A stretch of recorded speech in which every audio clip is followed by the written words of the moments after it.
"You think I need a reason to arrest you, Officer Brad?" Turner shouted in the middle of the intersection, tightening the cuffs on the black woman who held his gaze with calm defiance. "I'll remember that line when you have to address me by my rank," she replied, her voice cold as steel. 3 hours later, when she walked into the station in a sheriff's uniform, the entire precinct froze. A story that makes abusers of power understand that authority doesn't come from a gun, it comes from dignity. If justice were a person, would it stay silent after being insulted like that? What state are you in? Where I am, the law is still considered the law. Late in the afternoon, the wind swept through Madison Avenue, carrying dust and the lingering heat of the day. Traffic had thinned, leaving only the wail of sirens ripping through the air like a crude tear. A silver SUV jolted to a stop just as the green light went dark. In the distance, a patrol car surged forward, red and blue lights sweeping across the pavement. Officer Brad Turner stepped out, his face flushed from the sun and his growing irritation. His hand grazed the holster, a habitual motion of someone too used to compensating for inner emptiness with borrowed authority. He knocked hard on the window, voice flat. Out of the car. Now, inside, sat a woman with dark skin and a strangely calm gaze. She lowered the window slowly, eyes locked on him. I stopped at the line. "There's no violation here." Her voice didn't shake, just loud enough for bystanders to hear. Turner squinted, scanned the area, and noticed a few curious stares. He smirked. "I set out. This isn't a debate. Or do you think your skin tone earns you a separate rule book?" His tone, breath, and eyes dripped with a filthy kind of provocation. The wind passed through, carrying the tension between two people on opposite ends of power. She opened the door and stepped out back, straight one hand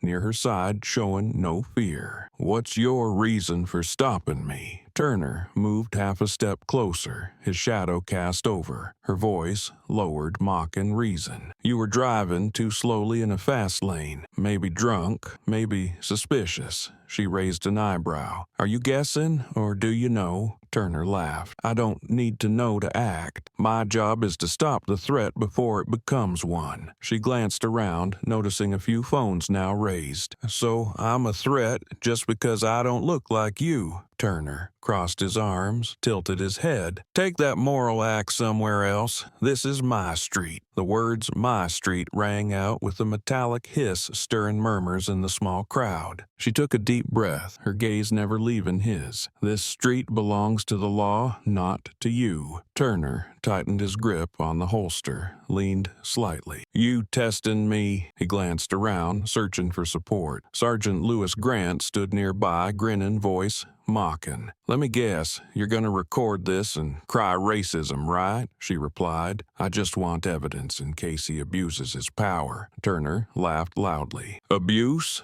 of power. You just accused a law officer of abuse. That's rich." He stepped closer now, just inches from her. Wind brushed her hair back, but her eyes stayed fixed. "You're doing something wrong," she said slowly. Turner let out a harsh laugh. "Wrong? Who are you to tell me what's wrong?" She answered, calm and steady. "A citizen who knows her rights." The words rattled him. His face twitched, breath thickened. He stepped back slightly, then shouted, "You're resisting. Stay where you are." A driver behind them honked. Turner turned, raised his hand to signal silence. In that moment, she spoke quietly, almost a whisper, but loud enough for Grant to hear. "Power blinds people, especially when they think they are the law." Grant frowned. "I don't like that attitude," he said. Turner turned back, voice sharp. "Pop your trunk." She didn't move. "Do you have a search warrant? I am the warrant." Turner spat, each word twisted with anger. From a distance, a few people heard him. Some had already started recording. He walked to the back of the car, opened the trunk, rummaged through her belongings, tossing a few things onto the road. "What's it?"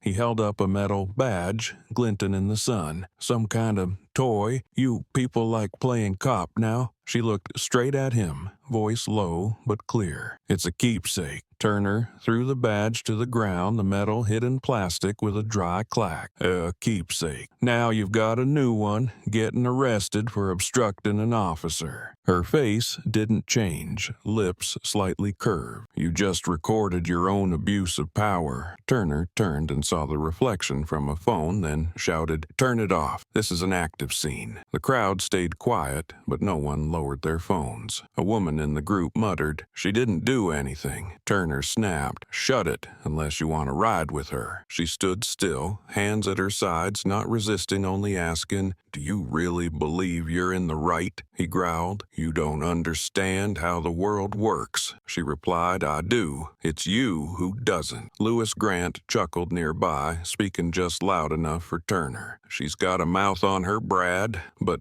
judging by her face, I'd bet she's used to standing on the other side of the line." Turner nodded, speaking louder. "I'm arresting you, and that's how I teach you about order." He pulled out the cuffs, the metal snapping open in the street. "Turn around." She stared straight at him. "You're making a mistake. Cuff her," Lewis Turner said, voice commanding. Grant stepped forward, but his eyes faltered at the strange calm in her expression. She said, "You don't know you're bearing your career." Turner replied, "My career is locking up people like you." The whole street went silent. In the wind, sirens and flashing lights, a clash between prejudice and resolve had begun. This was no longer just an arrest. On the side of Madison Avenue, the harsh sun bounced off the pavement, gleaming like forged steel. The sounds of traffic horns and chatter fused into a shrill grating noise. Turner circled the SUV, eyes cold, scanning every detail like a predator attuned to the scent of fear. "Open the trunk, unzip all the bags," he ordered, his voice firm, one hand resting on his holster, a silent threat. The woman maintained her calm gaze and answered plainly. "Do you have a warrant to search the car?" Turner snorted, tilting his head slightly, a smug smile forming. "I am the warrant," he said, each word sharp and jagged. The crowd behind murmured, some turning to whisper to each other, eyes filled with a mix of curiosity and anger. That sentence was enough to ignite the heavy air into quiet outrage. She stood still, hands relaxed at her sides, voice low but steady. "If you believe you are the law, then you've forgotten who the law was made to protect." Turner didn't respond. He simply grunted and opened up the trunk, tearing through each bag, tossing things onto the ground with a rough scraping sound that tested the limits of her composure. A notebook fell open, spilling a few small photographs that the wind carried away. He didn't bother to pick them up. "Nothing here. Wait,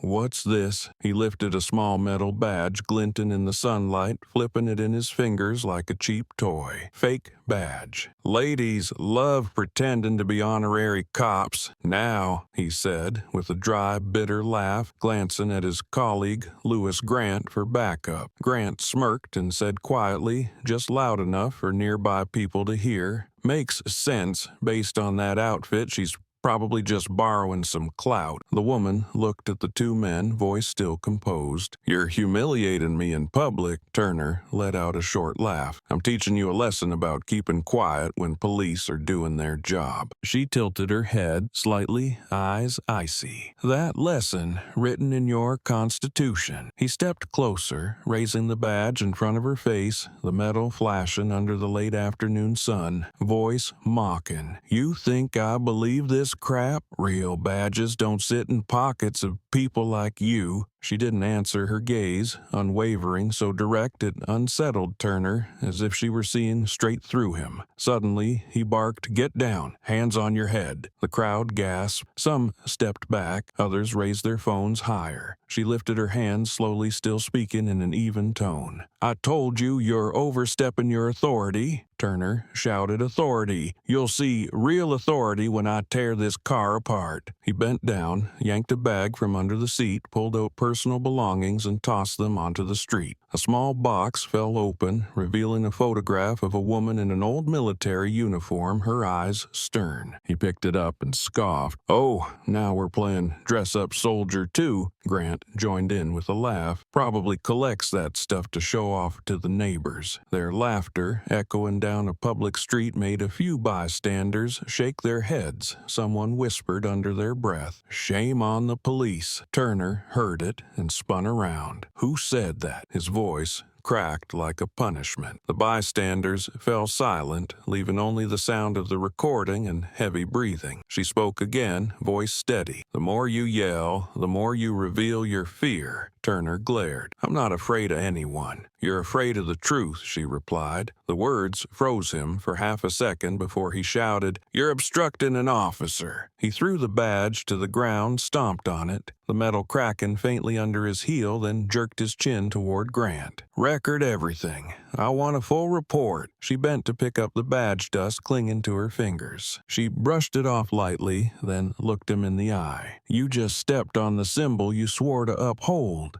Turner growled, "I'm loyal to the law, not some trinket." "Then you've forgotten who the law was made to protect," she said slowly, her eyes unshaken. He stepped back, voice sharp. "That's enough. You're under arrest." Lewis hesitated. "Brad, maybe we should wait." I said, "She's under arrest." Turner snapped, then turned to the crowd. "You're recording fine. I'm doing my job." An older man called out, "Doing your job doesn't include humiliating a citizen officer." Turner glanced over, but the man's stare didn't waver. The air grew thick, as if waiting for a single spark to ignite it. Alina stood motionless, her hands pulled behind her eyes, fixed straight ahead. "You're making a mistake you can't take back," she said softly, her voice cutting through the wind and the hum of recording phone. Turner didn't answer, but the tension on his face was visible, sweat gathering at his collar. He could feel she wasn't afraid, and that calm rattled him more than resistance ever could. In his eyes, she was no longer someone to be checked, but a mirror reflecting every raw edge of his arrogance. And in that moment, no one could tell who was being searched, her or the last shred of humanity still left in him.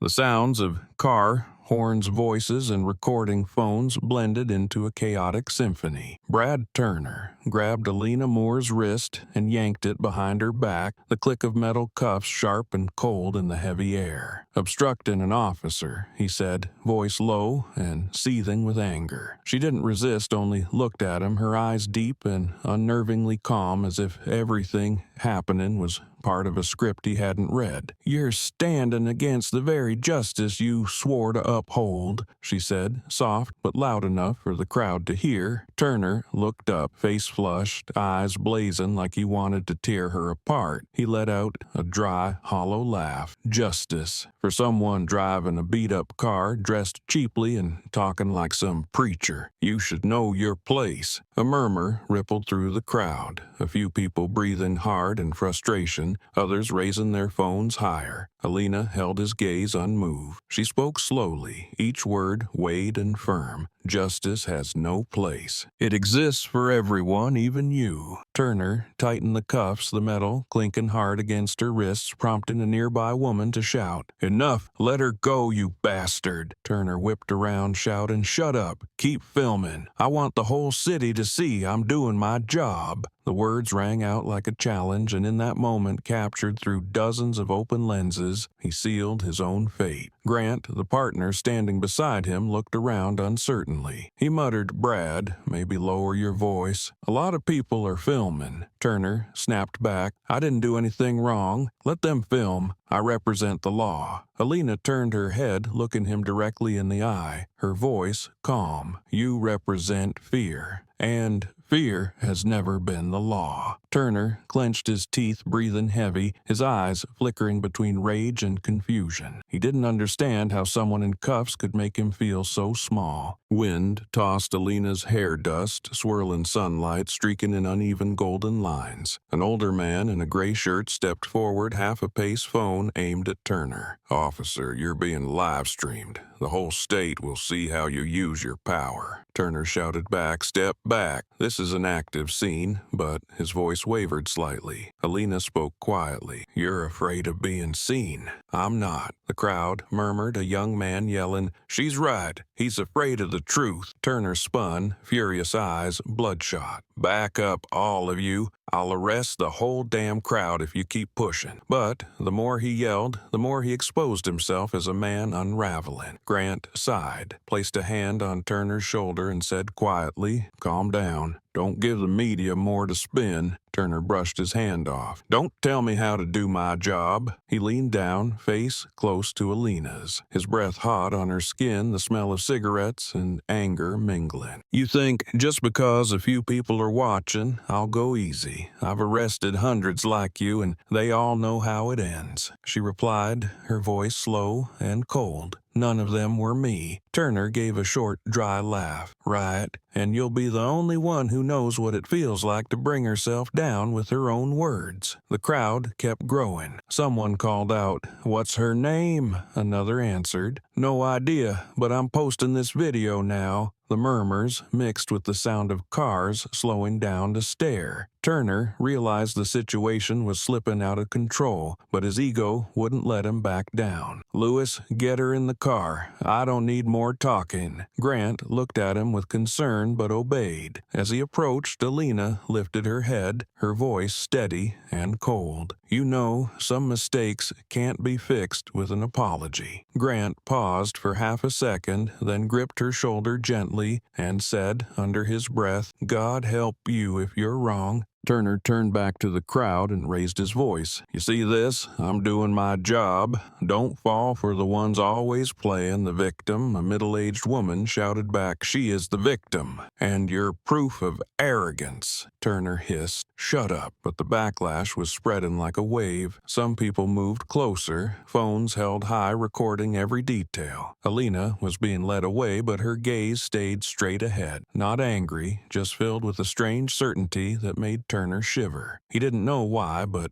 something in his gut told him she wasn't someone to forget. When the patrol car door slammed shut, the sound of metal echoed like a sentence pronounced on him. And in the middle of Madison Street, amid the noise and light for the first time in his life, Brad Turner felt the one thing he thought he controlled: fear. The red light blinked like an owl's eye in the narrow space of the patrol car, reflecting off the glass skin and the creases of irritation. Turner adjusted the rearview mirror toward the back seat, his voice laced with disdain. "Name." "Alina Moore," answered plainly without complaint. "Alina Moore," and the sound dropped into the air like a simple statement, yet it made Turner pause. There was something about her name that didn't fit the categories he usually used to sort the world. He gave a short laugh, the kind he thought could put people in their place. Sounds like one of those names on job applications that end up in the trash, a laugh soaked in deeply rooted contempt. But Alina didn't light a fire in return. She looked straight into the mirror eyes, steady, and said slowly, like reciting a certainty, "One day you'll have to stand when you hear that name." The sentence landed like both a quiet prophecy and a cold blade against Turner's vision. He squinted, forcing the anger back under his skin to save face. "Threatening me? You won't say a word when we're at the station. In there, the law is mine," he said, like a spell meant to reassure himself that power was still his, that the order he understood still held. The air in the car was thick with the smell of rubber leather sweat and the faint trace of cigarettes clinging to Turner's collar. The engine hummed like a heartbeat, and between it all sat two people on opposite sides of a fracture in society. Alina wasn't angry, but in the way she stood in her gaze there was something different from a typical arrestee. She seemed to be studying a strange creature, not judging, just observing. Turner looked down at her cuffed hands, the red marks on her skin. What unsettled him wasn't the cuffs, but the fact that she wasn't reacting the way he expected. No fear, no collapse,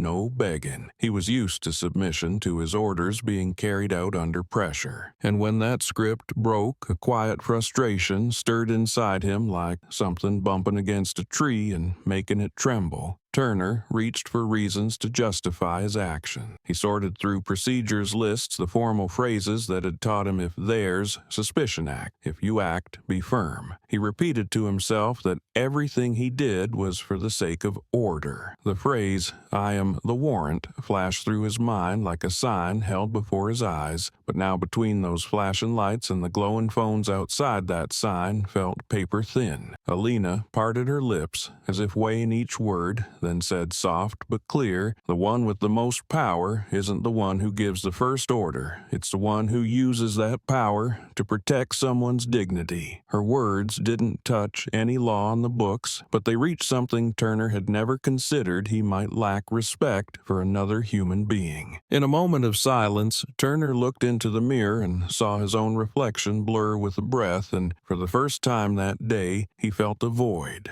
Not the fear of the one being arrested, but the small gnawing fear of realizing that someone had never bowed to him, that the right to be treated with decency couldn't be measured by the presence of a warrant. He tried to compose his face, tried to latch on to some excuse for his actions. "We'll sort everything out at the station," he said, a line that sounded more like comfort for himself, but it was thin as paper. Alina turned her head toward the window, catching a glimpse of the outside where a few people were still recording, others murmuring quietly, and she thought about things bigger than this street, about the weight a badge must carry if it hopes to deserve respect. Turner, trying to reclaim authority, bent down and tugged lightly on the cuffs. The dry sound of metal cut through the silence. He wanted to reassert control through physical gesture, but now it felt more like exposing a wound, trying to rub away blood already flowing. Alina looked at him not with hatred, not with mercy, but with a resolve he had never seen on anyone in custody. It was a kind of certainty he couldn't ignore. Somewhere in the back of his mind, a vague whisper stirred like instinct. This wasn't just any name, and what he had just done wouldn't end in a simple report. It wouldn't disappear into a file like the hundreds before. As the car rolled forward, the red lights still blinked, and Madison felt like a tunnel leading to something larger. And Turner, though trying to remain composed, knew that something had shifted today in the way he looked down on others. The white light from the fluorescent bulb cast down onto the scratched metal surface, a light that made everything feel as cold as an operating room. The ticking of an old clock on the wall blended with the dull hum of the aging air conditioner. Brad Turner sat across the table, arms crossed, eyes filled with a mix of fake confidence and irritation. He threw a blank file folder onto the table, the thud sharp and flat. "Paperwork doesn't check out, slick talker, just like the ones who think they're victims," he said, voice flat, as if reading from a rehearsed script. Alina sat upright, hands resting lightly on the table, eyes steady and unflinching. She answered, calm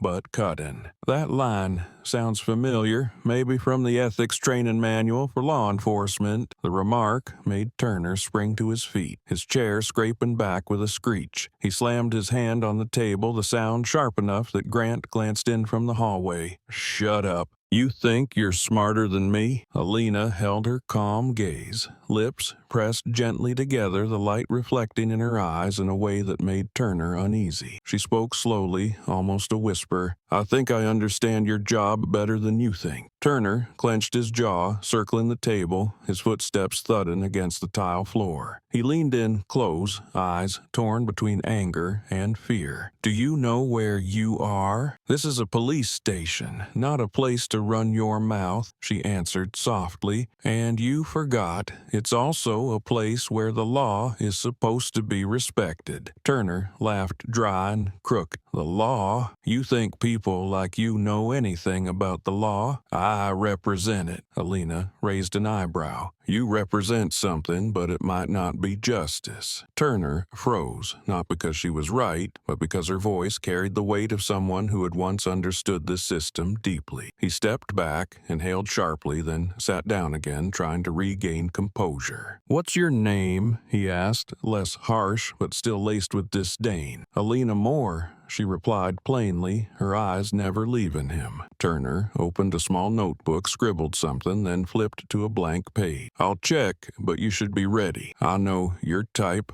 always talking about rights, always thinking the world's out to get you. Alina tilted her head, her voice low. Funny, that sounds exactly like you. Turner stopped writing. The pen slipped from his hand, rolled once, then lay still. The small sound struck straight at his pride. The room fell silent. Grant stood outside the door, seemed ready to say something, then stepped back. Turner clasped his hands, leaned forward, eyes burning. You think I'll let you play this game, Alina replied. I don't need to play. Truth is strong enough on its own. Turner laughed again, but this time the laugh cracked slightly like someone trying to drown out what they couldn't face. Truth. The truth is, you're cuffed and I'm free. That's the only truth that matters here. Alina exhaled softly, not a sigh but the breath of someone holding back pride. You're wrong, Officer Turner. Truth doesn't depend on where you sit. It depends on whether you still have the courage to face it. Her voice wasn't loud, but every word rang clear in the small room. Turner turned his face away, hiding the unease in his eyes behind a mask of coldness. He spoke softly, almost to himself. Who taught you to speak like that? She answered. This system did. I just learned how to look at it without bowing my head. The response made Turner rise to his feet, pacing, mumbling something under his breath, as if trying to erase the reflection of himself he saw in her eyes. Outside, hurried footsteps echoed down the hallway. The door swung open suddenly, and a young officer rushed in, face pale, breath short. Brad, urgent summons. The new chief is here. Turner froze in place, his back stiff, eyes wide, as if he'd just heard nonsense. New chief, he repeated, his voice hoarse. The officer nodded, eyes darting toward Alina. Turner turned to face her. Breath caught all the arrogance from before dissolving in that instant. What's your name again? He asked, voice much quieter, like he finally wanted to hear it for real. Alina Moore. She said, her tone low, calm to the point of terrifying. Her eyes revealed nothing, didn't rise or sharpen, only a complete stillness that made Turner step back slightly without realizing it. In the hall, more footsteps, gathered voices called out, "The chief is here. Emergency meeting now." Turner remained where he was, gaze fallen onto the metal badge lying in the file folder before him, the one he had stomped on hours earlier. Sweat formed at his collar. His fist tightened. The phrase, "I am the warrant," echoed in his mind like a cruel joke from fate. And right there, in that cold, sterile room, where authority had once been a shield for his pride, Brad Turner understood that everything had turned. The woman he handcuffed on Madison Street was not just another civilian, she was now his direct superior.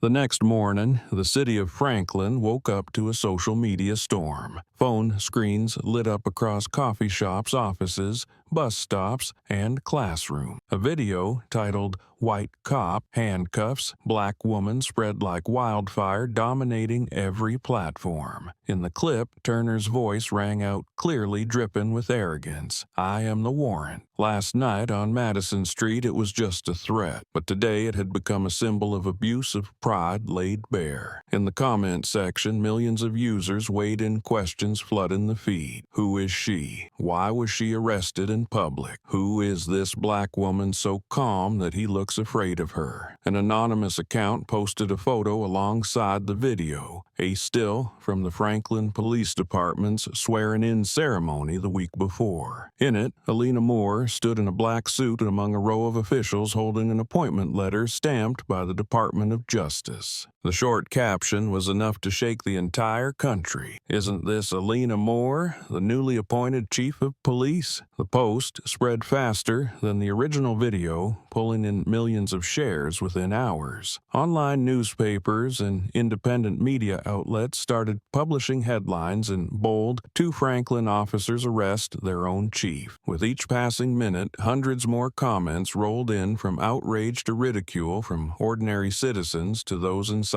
the force. At a small cafe near the city center, a group of students watched the clip again on a tablet screen. One girl said, "Look how she stands, not scared at all, looking straight at him like she already knows she's won." A guy replied, That's not just calm. That's real power, the kind people like him don't understand. The group fell silent as Turner's voice echoed again. I am the warrant. Then broke into sharp, bitter laughter. And this is the consequence, someone said, pointing to the meme that had gone viral. It showed Turner's flushed face, frozen mid-shout, captioned with, I am the warrant, followed by, I lost my job. What once sounded like a statement of dominance had become a national punchline. Meanwhile, inside the Franklin Police Department headquarters, the tension was thick enough to cut through. The internal media office was in chaos, phones ringing non-stop. Every call asked the same question, confirmation. Images of Alina in her chief's uniform spread alongside the handcuff video. The contrast between the two, one woman humiliated, one holding the highest rank in the department, delivered a shock the system had never seen. Turner sat in a temporary briefing room, his hand trembling as he scrolled through the headlines. He read the same line over and over, New Franklin police chief arrested by subordinates. His throat burned dry, his eyes stung from lack of sleep. Grant stood nearby, voice low. Brad,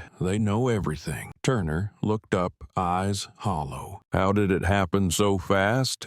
Grant gave a thin smile. When it involves justice and skin color, nothing moves slowly. Outside, media crews set up cameras as reporters jostled for position. A midday news broadcast aired with a red ticker headline, Franklin Police Video Sparks Nationwide Outrage. The anchor spoke slowly, each word deliberate. In the video, a white officer handcuffs a woman unaware that she is the newly appointed chief of police, Alina Moore. The Franklin Police Department is now facing a large-scale internal investigation. The footage cut quickly to Turner, yelling in Alina's face, then froze on her composed expression, her eyes seeming to pierce the lens, holding the audience in breathless silence. Across online forums, a wave of hashtags appeared. Justice for Alina, I am not your order. That's who do you serve? Every post, every share became a voice of protest spreading across state lines. One op-ed, written by a retired officer, was shared hundreds of thousands of times. Justice isn't the sound of a gun, it's how we treat the vulnerable. When an officer forgets that he's no longer serving the law, only his own ego. By the time the evening news aired, the entire country knew the name Alina Moore. The anchor closed the segment with a grave tone.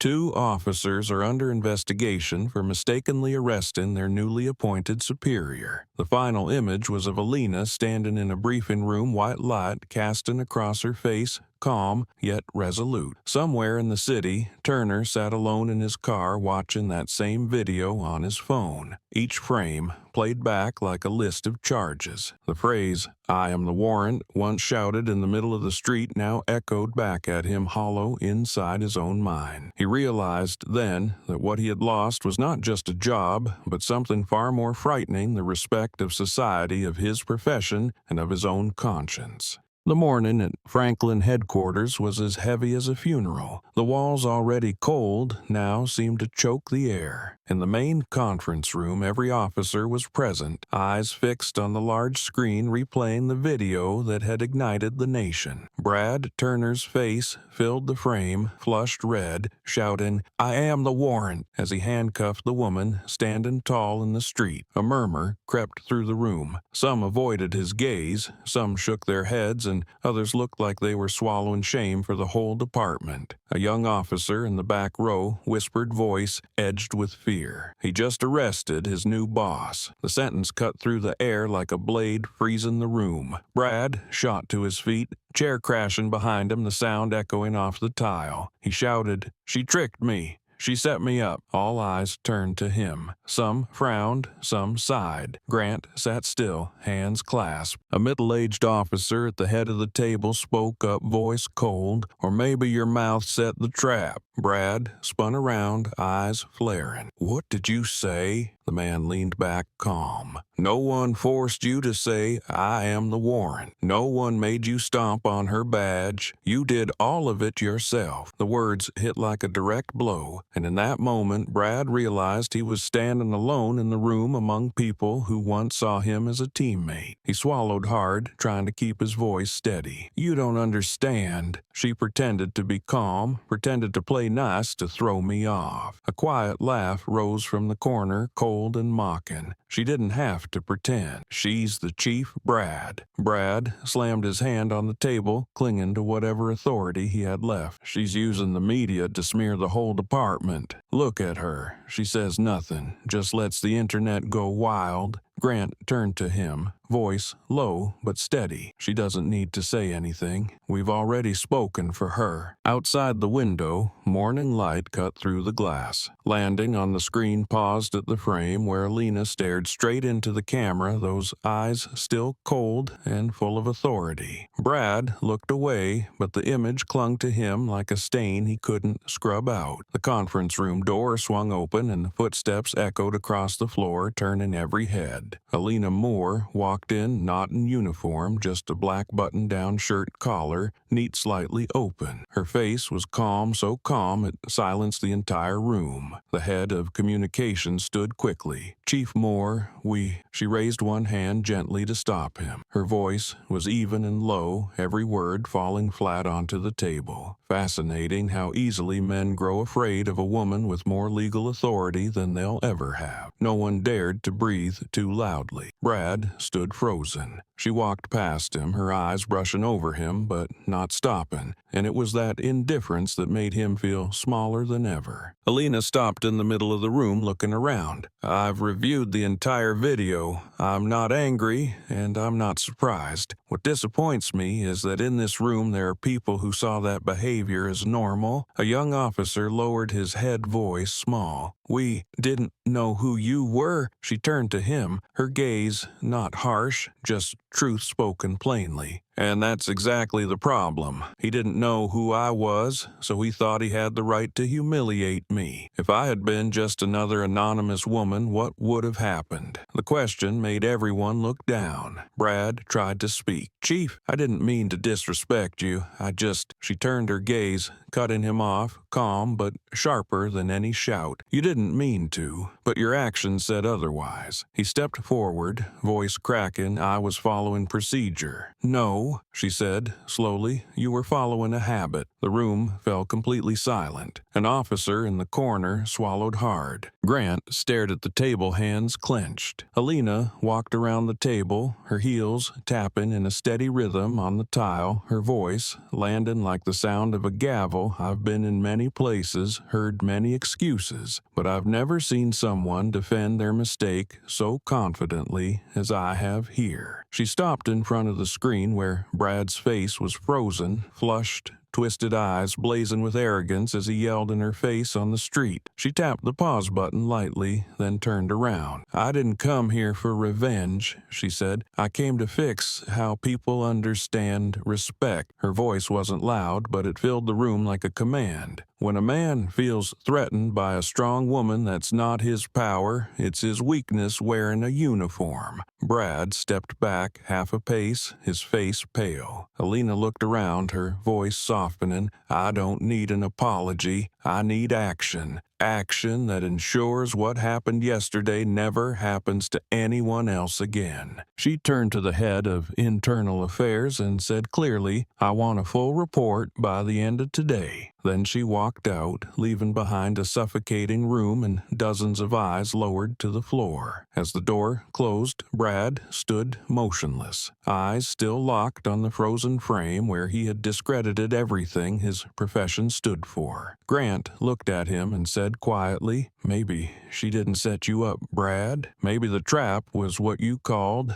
'I am the warrant.'" Brad didn't respond. He just sank into his chair, hands trembling, breath uneven. Outside, Alina's footsteps faded into the distance, but to him that sound echoed on, the sound of real authority, the kind that doesn't need to shout to make the whole room bow. The second-floor conference room was closed-off, blinds drawn tight, the dim afternoon light casting blotchy shadows on the walls like reflections of the tension flooding the air. On the table, thick stacks of files, a few cold coffee cups, and the projector screen frozen on the frame of Turner cuffing Alina in the middle of Madison Street. No one spoke, only the ticking of the wall clock marked each second, heavy enough to choke the silence. Turner sat at the head of the table, hands clasped, spine stiff, trying to hold a firm posture, though his eyes betrayed his confusion. He braced himself on the table, looked directly at the row of senior officers, voice slightly trembling, but foresaid steady. I followed protocol. I didn't know who she was. The words landed flat, dry, and fell into absolute silence. No one responded. No one nodded. Alina sat across from him, her black shirt crisp, no badge, no symbol needed to prove her authority. She looked at him, not with anger, but with a deep scrutiny that made Turner feel like he was being stripped bare. "So, if you had known who I was," she said slowly, her voice low and firm, "you wouldn't have done it, meaning you choose decency based on identity." The question wasn't just for Turner, it pierced straight into the core of the system seated around her. An older officer at the far end lowered his head to avoid her eyes. Turner looked away, lips tight, then muttered, "You're using the media to get revenge. You're making me the scapegoat to send a message." The room turned colder. A draft slipped in through a crack in the door, rustling the papers in front of Turner. Alina stood and slowly walked around the table, her footsteps light, but each one landing like a beat of judgment. "Revenge," she repeated, her voice quieter, eyes scanning every face. "I don't need revenge. You've punished yourself already." Turner looked up, a flicker of anger in his eyes. "You talk like it's all so noble. But who doesn't make mistakes? I issued a public apology. What about you? You're using this spotlight to prove you're above us." She stopped behind him, her voice almost a whisper. "I'm not above anyone, Turner. I just stand upright. You're the one kneeling before your own prejudice." The words cut through the air like a gunshot. Someone on the disciplinary board cleared their throat, but no one dared to interrupt. Turner turned around, his expression a mixture of fear and fury. "You're insulting me." Alina stepped forward, the light from the window catching her face, sharpening her gaze into steel. "I'm not insulting. I'm reminding you of what you said." She paused, staring directly at him, each word deliberate. "I am the warrant. Isn't that right? You shouted it in the street, believing power lived in your voice, but you were wrong. Real power doesn't live in the trigger or the uniform or the threat. It lives in how you choose to use them." The entire room was silent. A young officer almost tapped his pen on his notebook, but stopped, afraid to break the moment. Turner looked at her lips, moving slightly, trying to speak, but the words caught in his throat. He realized that for the first time in his career, he didn't know how to justify himself. Every explanation, procedure,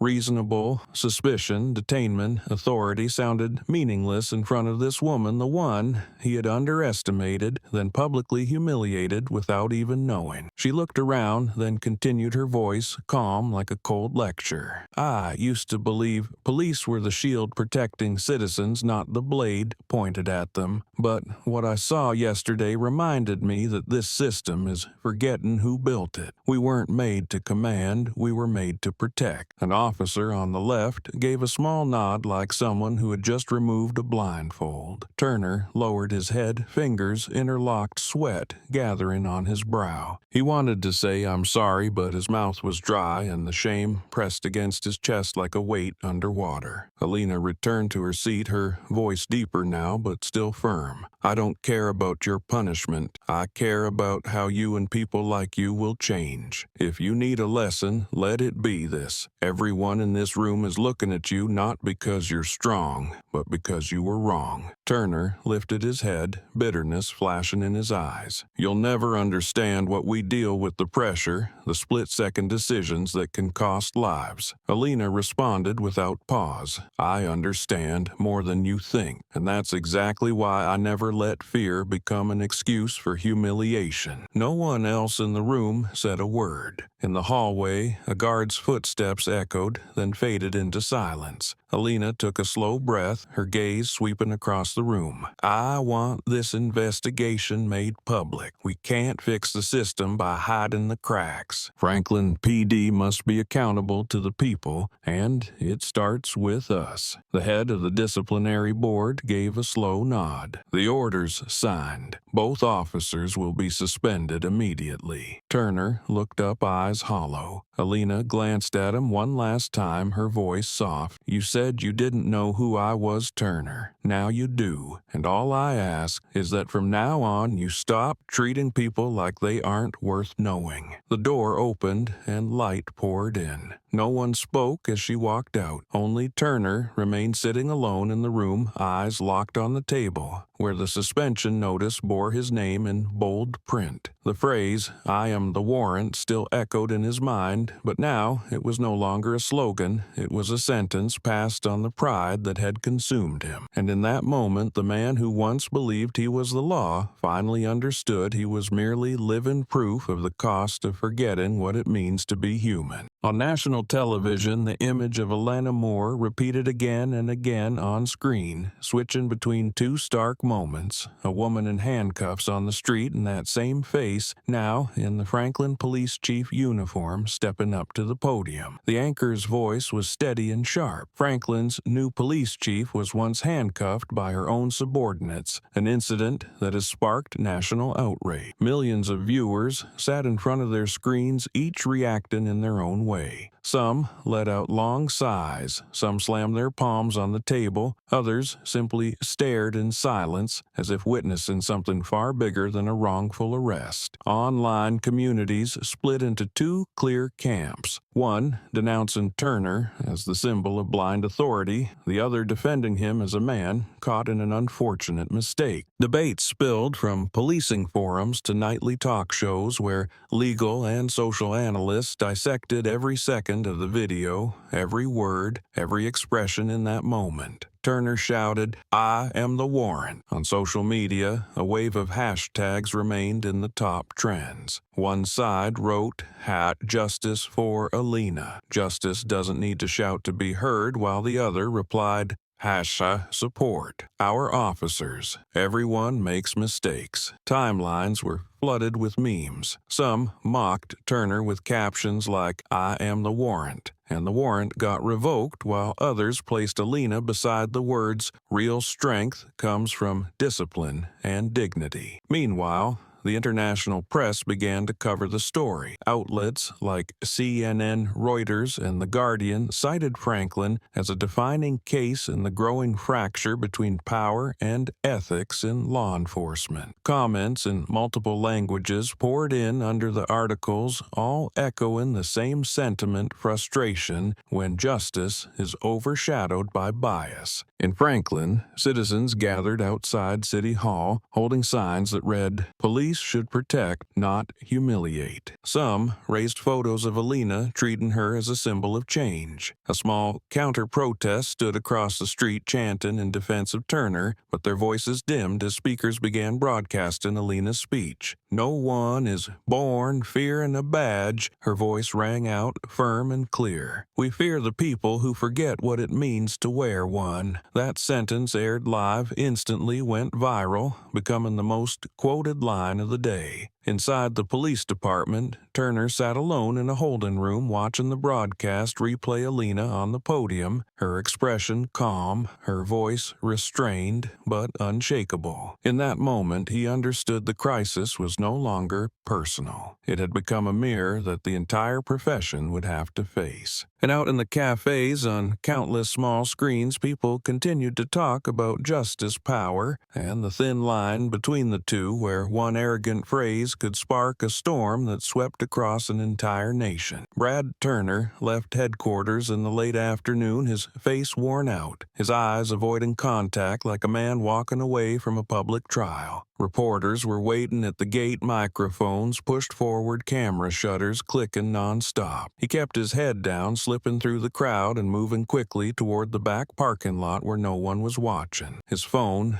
buzzed in his pocket screen, lighting up with nonstop calls from media colleagues and unknown numbers. Each time it rang, he silenced it, then turned it back on, then off again, as if trying to sever the cord connecting him to the world outside. Once inside the car, he turned on the AC, leaned back in the seat, and let the dim radio light fall on his sweat-soaked face. From a nearby transmitter, the host's voice came through the speakers. The incident in Franklin has become a symbol of change in policing, where the victim and the authority have swapped roles. Brad turned off the radio, but the words still pierced through his mind, persistent and sharp. Online things were even more intense. A new hashtag was spreading across all platforms, and Chief Moore and Power Flip. Millions of posts, millions of shares, images comparing Alina's authority before and after the incident were placed side by side in stark contrast. The most widely shared photo showed Brad with his head down before a crowd of cameras, and Alina standing calmly in the meeting room, her gaze composed. The caption was simple: "Power has flipped." The phrase, "power flipped," became the rallying cry for those who believed that real justice could shift if someone dared to stand up. Local news reported that law schools were now using the Franklin case as a teaching example in ethics courses. Brad sat in his car, reading the comments with trembling hands. Some cursed him, some mocked him, some said he deserved to lose his badge. Under every post, there was the same image of him in handcuffs paired with the caption, "I am the law," until the law arrived. He threw the phone onto the passenger seat, exhaled deeply, eyes hollow. Outside, the streetlights flickered on, casting long chains of reflection across the windshield like rows of iron links. Meanwhile, in downtown Franklin, a group of students hosted a small discussion titled "Power Flipped." The moderator said, "Justice isn't revenge. It's making those who abuse power confront their own limits." A girl stood up, voice firm. Alina didn't win because she was the police chief, but because she kept her dignity when humiliated. That quote was clipped, reposted online, and became the opening line for thousands of articles pushing for reform in law enforcement. Elsewhere, Brad saw that video as he scrolled through his phone. He stayed silent for a long time, then closed it and rested his head against the steering wheel. In that moment, he realized this had grown beyond any investigation, beyond the names Turner or Moore. It had become a symbol, and though he hated to admit it, he was the one who had set it off. Franklin City Hall was ablaze with camera lights. Hundreds of reporters packed the grand lobby, and the sound of shutters fired like a bright morning rain of bullets. A sea of people gathered outside, holding up signs reading, "Justice means respect," and "Power Flip." Inside, the front rows were filled with major media outlets from CNN to Fox, from The Guardian to local stations. When the door opened, Alina Moore stepped in, walking tall, her face composed and the flashbulbs lit up with every step she took. She wore a crisp, new police chief uniform, the badge on her chest catching the light, causing the room to fall silent for a few seconds. There was no background music, no announcement, only the rustling of dozens of pens and the clicks of lenses capturing her every movement. Alina stopped at the podium,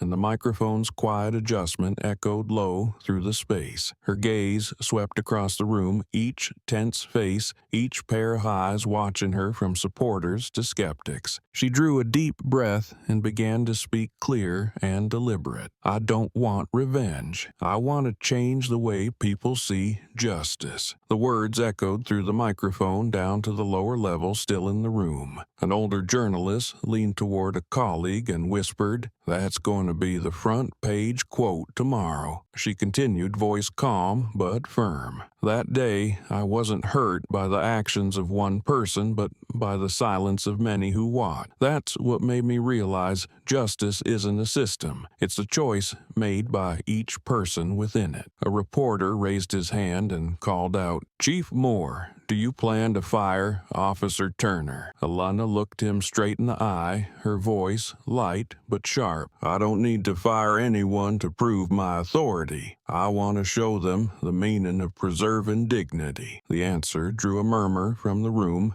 half surprise, half respect. She paused for a moment, her eyes drifting toward the window where afternoon light cut across the podium. If we punish out of anger, we only double the mistake. But if we correct through truth, we force the whole system to change. A female journalist in the second row asked softly, "Do you regret anything?" Alina smiled gently, just enough to soften the air in the room. "I regret that people like Turner had to learn this lesson in the hardest way. But sometimes truth is only heard when it forces silence." As she spoke, the large screen behind her showed stills from the video, an image of her in handcuffs, then another of her in uniform with the caption, "Chief Moore," underneath. The two images, side by side, brought the entire room to stillness. A young journalist spoke up without thinking. "That's the symbol of justice, redefined." The press conference ended with resounding applause. As Alina stepped down from the podium, she paused for a few seconds, turned to the last row of reporters and said, "Justice doesn't begin with power, but with how people choose to use it. If you write anything about me today, write that one day Franklin learned to see justice through human eyes." She walked out of the room, flashlights still trailing her like fallen stars, while behind her the entire city watched a woman turn humiliation into a moment that awakened an entire system. A reporter from the front row stood up, his voice echoing through the packed hall. "Chief Moore, are you going to fire them?" The question dropped into the room like a tightened string. Every camera lens instantly turned toward Alina, waiting for her reaction. She stood still, hands resting lightly on the podium, the stage lights casting sharp lines across her face. She scanned the room, eyes sweeping over those waiting for a verdict. Then her voice rang out, slow, firm, and clear. "I want them to start over, beginning with the first lesson. Respect has no exceptions." The room froze, then instantly burst into whispers, the sound of camera shutters snapping like rain. A young reporter looked up and repeated in a whisper, "Respect has no exceptions." Alina waited, letting the noise in the room settle. "I don't need those two gone from the force. I need them to face what they've done. Every mistake can be corrected, but only if someone is willing to admit it. And the only way to restore a department's honor is to let those who tarnished it fix it through their own action." Another reporter interjected, "But Chief, the public wants to see justice served." She nodded, her voice calm. "And I'm serving it in the way they'll remember longest, through change." She looked down at the front row where senior officers were seated, then continued, "I met with them this morning. They know they'll be entering a retraining program under my command. They will no longer be the ones giving orders, but the ones relearning how to listen." A few journalists nodded, some scribbled quickly, and others looked up thoughtfully. A middle-aged female reporter asked, "Do you believe they can change?" Alina replied, her gaze softening. "I believe people change when they realize shame doesn't come from being caught making a mistake, but from repeating it and learning nothing." That sentence silenced the entire room. She took one step forward, closer to the row of reporters. "If I fire them, people will applaud for a few days and then forget. But if I make them relearn, make them protect someone who once stood where I did, then justice will take real shape." A journalist sitting at the back of the room stood up, voice low. "Chief Moore, are you saying that forgiveness is the strongest form of punishment?" She looked at him and gave a slight nod. "Forgiveness isn't letting things slide. It's giving someone the chance to prove they're worthy. Everyone wants power, but few understand how to use it to protect." As she stepped away from the podium, applause rose, no longer loud and chaotic, but slow, reverent. One sentence had echoed through the room and would be repeated for years to come. Respect has no exceptions. Outside City Hall, the crowd still waited, and when the doors opened, they cheered not for victory, but for the sense that for the first time, justice was not punishment, but awakening. Inside the closed room of the Internal Affairs Division, the cold light from the screen cast sharp shadows on the tense faces of those present. Stacks of files, reports, and video copies were piled high on the table. A button clicked and the footage from Turner's body cam began to play. The screen showed the afternoon scene at the Madison intersection with a familiar voice rising above the wind and traffic, I am the law. The phrase echoed once more in the silence like a heavy hammer striking the honor of the entire Franklin Police Department. No one spoke, only the quiet sound of breathing and the steady hum of the ceiling fan. An older officer standing in the back crossed his arms, his eyes heavy as if watching the collapse of something he once believed was untouchable. The next image showed Turner stepping on the metal badge, his voice sharp. "You think I believe in this crap?" Then Alina appeared standing tall, her gaze unwavering, not angry but weighty. The video ended with the sound of metal cuffs snapping shut, and for a moment the entire room fell silent. Lieutenant Colonel Ray Holden, who was leading the meeting, reached out to turn off the screen, then sat quietly for a moment. He looked around the table, his eyes tired. "We've seen enough." A young officer in the corner spoke up, his voice hoarse with emotion. "No more evidence needed." That sentence closed the investigation not with legal language, but with an undeniable truth. On the table, the internal report clearly listed the time, location, and procedural violations by Turner and his partner. But no one needed to read further because the truth had already been written in the eyes of everyone in the room. One of the tech officers asked, "Should we mute the audio or blur the footage before release?" Holden replied, his voice low, "No, they need to see everything to remember this." He stood bracing himself on the table, looking toward the window where the light streamed in.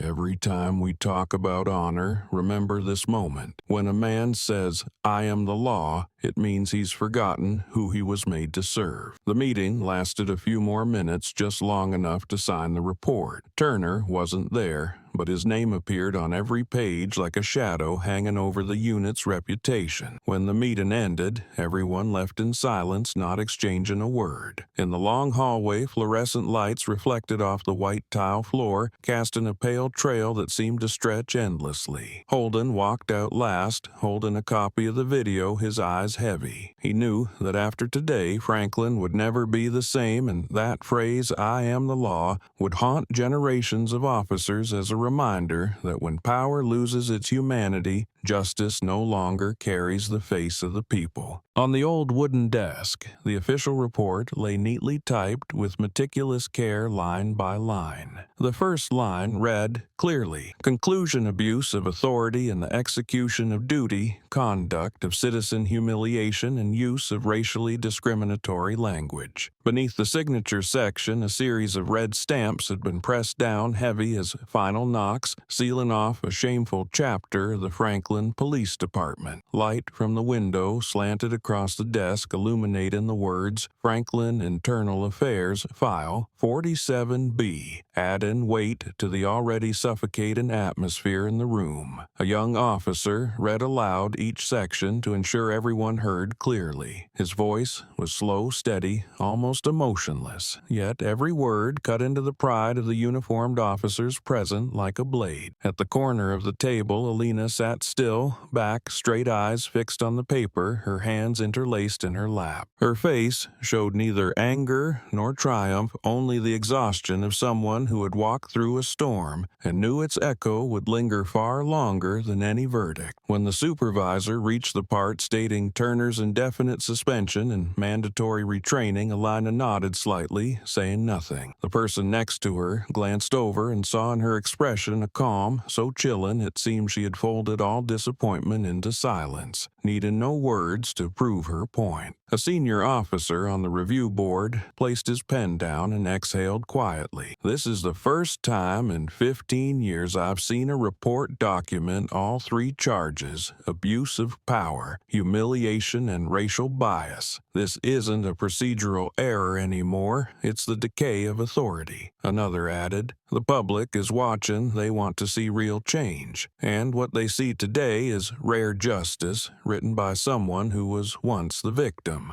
The room fell silent after that. No one dared look at Alina, because in that moment she was not just the chieftain, a mirror reflecting everything they had once ignored. The clerk placed the final report in front of her, the pen lined up precisely beside it. Alina picked it up, her fingers trembling slightly from fatigue, the window light glinting off the pen's tip like a silver blade. She reread every line before signing, her eyes lingering on the conclusion. A moment of stillness spread across the room as the blue ink touched the paper. No voices, no sighs, only the sound of the pen moving steady, deliberate, final. When she finished, she set the pen down and slid the file forward. Her face remained unreadable, but in her eyes was a deep weariness. Only those wounded by the very system they served could understand. Holden looked at her, his voice low. "Chief Moore, do you want this report released?" Alina gave a slight nod. "Let it be read as is. No edits, no redactions." Someone else asked, "Aren't you afraid public opinion will change how people see the entire department?" She raised her head, voice calm. "People only lose respect for us when we choose to blind ourselves." The statement made everyone lower their gaze as if the truth in it was too direct to refute. As she left the room, the late afternoon sun slanted across the long hallway, casting her shadow on the wall, long and steady. Each step echoed with a slow, weighted rhythm, as if every footfall carved into the stone floor a reminder justice does not come from the barrel of a gun, but from the courage to face one's own mistakes. In the room behind her, the report remained open, the top page clearly marked with the line "End of investigation, beginning of reform." And for the first time in Franklin's history, people witnessed a police chief sign a report indicting those who once served beneath her, not out of vengeance, but with the unwavering courage of someone who understands that the truth, no matter how exhausting, remains the only path forward. The disciplinary room was dimly lit by pale white light. 4 enclosed walls, a long wooden table, and 2 chairs facing each other like a silent stage for truth. Brad Turner was called in, shirt wrinkled eyes, tired face, tense to the point where his hands were clasped tightly on his lap. The door opened, and Alina stepped in, not in uniform, but in a minimalist outfit, her hair neatly tied at the back. Her presence made the small room feel even smaller, not because of power, but because of a calm so intense it was unnerving. She pulled out a chair and sat across from him between them, a report still unsigned, and a short distance just close enough to be heard without raising their voices. Brad spoke first, his voice hoarse. "I didn't mean to disrespect you." Alina looked up, her eyes resting on his face where exhaustion mixed with shame. "You disrespected the job itself," she replied, her voice low, each word landing like metal against the table. Brad inhaled deeply, searching for words. "I acted in a moment of loss of control, I think you understand. In this job, pressure makes people slip." Alina looked at him, not with anger, just a deep, settled disappointment. "A mistake doesn't kill trust, Brad. Arrogance in the face of that mistake does." She tilted her head slightly, her voice softer. "Do you know why people are this angry? Because they didn't just see a cop mess up. They saw a man who believed he stood above the law." Brad lowered his head, his hands still clasped, eyes fixed on the table where the white report waited for his signature. "I've been suspended. I've lost my name. What else is there to learn?" he asked, his voice tight. Alina replied, "You haven't lost your name. You've only dropped it. The question is whether you have the courage to pick it back up." He looked up, his gaze unsteady with the faintest flicker of recognition. "I didn't think it would go this far," he whispered. She answered, "No one thinks small words can ignite a fire, not until they're standing in the ashes." Silence settled. Outside the door, footsteps echoed briefly, then stopped. Alina looked at him, her voice gentler. "I'm not here to humiliate you. I'm here to give you a chance to look at yourself again." Brad exhaled, his eyes weary. "Are you going to forgive me?" Alina shook her head slightly. "Forgiveness isn't a gift I give you. It's something you have to earn through action." She leaned forward and placed a pen on the table. "You'll sign this, accept the retraining program, and start over. Not to save your career, but to redeem the oath you betrayed." Brad sat in silence for a long time, then picked up the pen. As the tip touched the paper, his hand trembled slightly. Alina watched him sign without saying another word. When the final stroke dried, she stood, her voice low but clear. "You don't need to bow your head to me, just to the badge you wear." Then she turned and walked away, her figure disappearing past the doorway, leaving Brad alone in the quiet room. He looked at the report, rereading the line, "Mandatory retraining under direct supervision of Chief Alina Moore," and gave a faint nod. For the first time in weeks, he no longer feared Alina, but something else entirely. He feared he wouldn't be good enough to deserve the chance that woman had just given him. Brad looked up, his voice raspy, his eyes carrying something between regret and bitterness. "If I had known you were my superior," he hesitated, the sentence dying halfway through as if he himself realized the emptiness behind that excuse. Alina looked at him for a long moment, not with anger or pity, but like someone listening to a child lie for the last time before being forced to grow up. "Then you would have respected me, and that's your biggest mistake." Her words came slowly, but each one carried the weight of truth falling into the room like the final blow that silences all defense. Brad froze his breath, caught his eyes drifting toward the wall where the Franklin Police Department badge hung, glinting under the light, cold and distant like a witness to the conversation. The air in the room was thick like smoke. Alina remained seated, her hand resting on the table's edge, fingers tapping a quiet rhythm. "You see," she said, voice steady, "the issue isn't who I am. It's that you only show respect when someone outranks you. That's what's breaking this society." Brad lowered his head, her words stripping bare the thoughts he hadn't dared to admit. He remembered the traffic stops, the furrowed brows, the orders he delivered as if entitlement came with the badge. Now, each of those moments echoed back at him, stabbing like sharp pins. Alina rose, collected the report, her eyes no longer on him, but toward the door where hallway light spilled through in streaks. "I don't need your remorse, Brad. I just need you to understand that respect is not a reward, it's a duty, and it must be given to everyone regardless of skin color, status, or rank." With that, she turned and walked out. The sound of her shoes hitting the floor echoed down the empty hallway, creating a rhythm that felt both cold and resolute, a strange harmony of distance and dignity. Brad sat alone, her final words still echoing in his mind, repeating like a long echo in a deep well. "Then you would have respected me, and that was your biggest mistake." He felt a chill, not from fear of her, but from the realization that it was a verdict against himself, against everyone who ever believed power gave them the right to define someone else's dignity. The white light reflected off the surface of the table, illuminating a face that seemed to have aged within the span of a single afternoon. The door had closed, but the weight of their conversation still hung in the air. Outside, the bell rang from the front courtyard, carried by the wind, sounding like an invisible sentence. In that room, the man who once thought he was the law now sat motionless, with no reason left to argue, only a single thought looping through his head, a sentence that made every listener shudder because it exposed the deepest tragedy of power, that respect only holds real value when it is given before someone forces you to bow your head.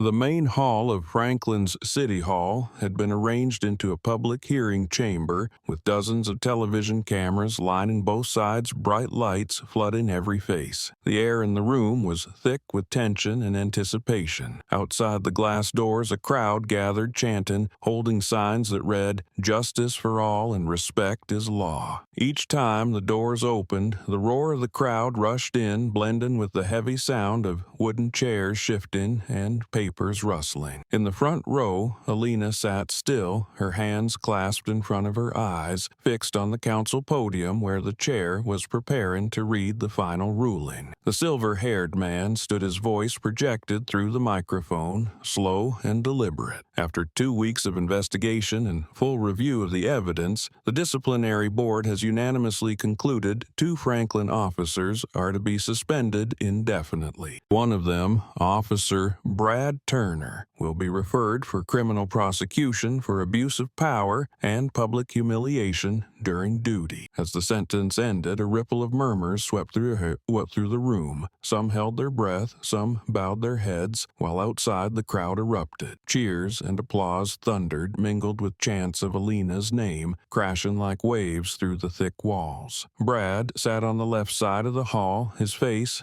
pale eyes sunken from sleepless nights and his shoulders trembling slightly. When the chair said his name, he bowed his head, hands clenched tightly, breath shallow and rapid. From beyond the hall, the chant, "Justice," echoed again and again, drowning out the sound of the gavel striking to close the session. In that moment, Brad felt something he had never known before: the weight of the public. He could no longer hear what the board was saying. All he could hear was Alina's voice from their confrontation: "Respect has no exceptions." Now, that sentence echoed from above, cold and painfully true. A journalist moved toward the audience section, pointing the lens toward Brad's row. The camera caught him with his head bowed, eyes shut tight, lips moving with words that made no sound. Perhaps an apology, or maybe just the final breath of pride dissolving. Above the chair, continued announcing the suspension of other personnel involved and emphasized the need to reform power oversight within the force. His final line was clear, almost a warning. When power is not bound by ethics, the law is just a thin garment, hiding arrogance. Alina listened in silence, her face expressionless with only a slight heaviness in her eyes when Brad's name was mentioned. She felt neither joy nor bitterness, only, perhaps deep down, the sorrow of someone who had witnessed how high a price justice sometimes must pay just to be seen. When the hearing ended, she stepped out of the chamber into the late afternoon light spilling across the main hall, where people were cheering and calling her name. Behind her, Brad remained in his seat, head bowed among rows of empty chairs,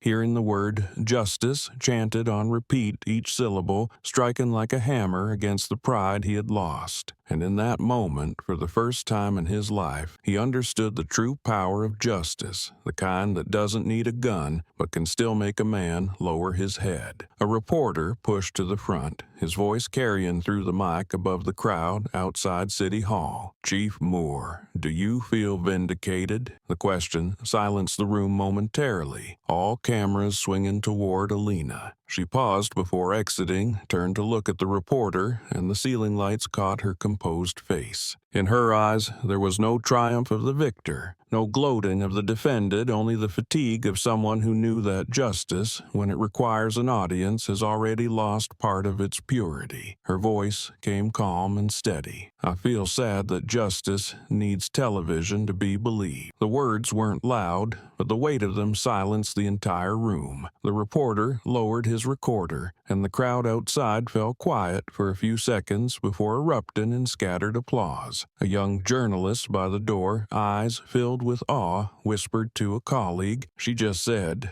what this entire system's been avoiding." That sentence was instantly quoted by major news outlets, becoming the headline of the evening. On national television, Alina's image reappeared, her voice echoing through the static of the microphone, reaching millions of homes across the country. Meanwhile, political commentary lit up with debate. One host remarked, "That's a line that captures the tragedy of our era, when people only trust justice if there's a camera rolling." Another nodded, but at least Franklin changed. A woman stood up and the entire nation listened. Social media is flooded with emotional posts. One person wrote, "Justice isn't a broadcast, it's action." Another replied, "But at least today we finally saw it with our own eyes." Alina stood on the steps of the city hall, the afternoon breeze brushing past her shoulders. She looked down at the crowd, holding up their phones to record her, the glow from their screens lighting up their faces glasses reflecting what she had just said. A media staffer approached and asked quietly, "Chief, would you like to make any further statement to the press?" She shook her head, eyes drifting toward the old buildings of Franklin in the distance, her voice low but firm. "Justice doesn't need protection. It needs people who dare to live by it." The sentence didn't reach the microphones, but those close enough heard it, and it spread by word of mouth, then was written down, then became a symbol. Inside the building, photographs of Alina in uniform lined the hallway beneath each one. A small caption she had personally requested: "Justice begins when fear ends." That line continued the message she had just affirmed, that justice doesn't exist to clear names, but to make others reflect. As the afternoon faded and the last sunlight passed through the glass windows, Alina stepped down from the stairs, moved through the crowd into the chants and the stairs. And in that dim light, she understood that sometimes the real victory isn't in a verdict, but in the moment someone dares to believe in what's right, even when no one's watching.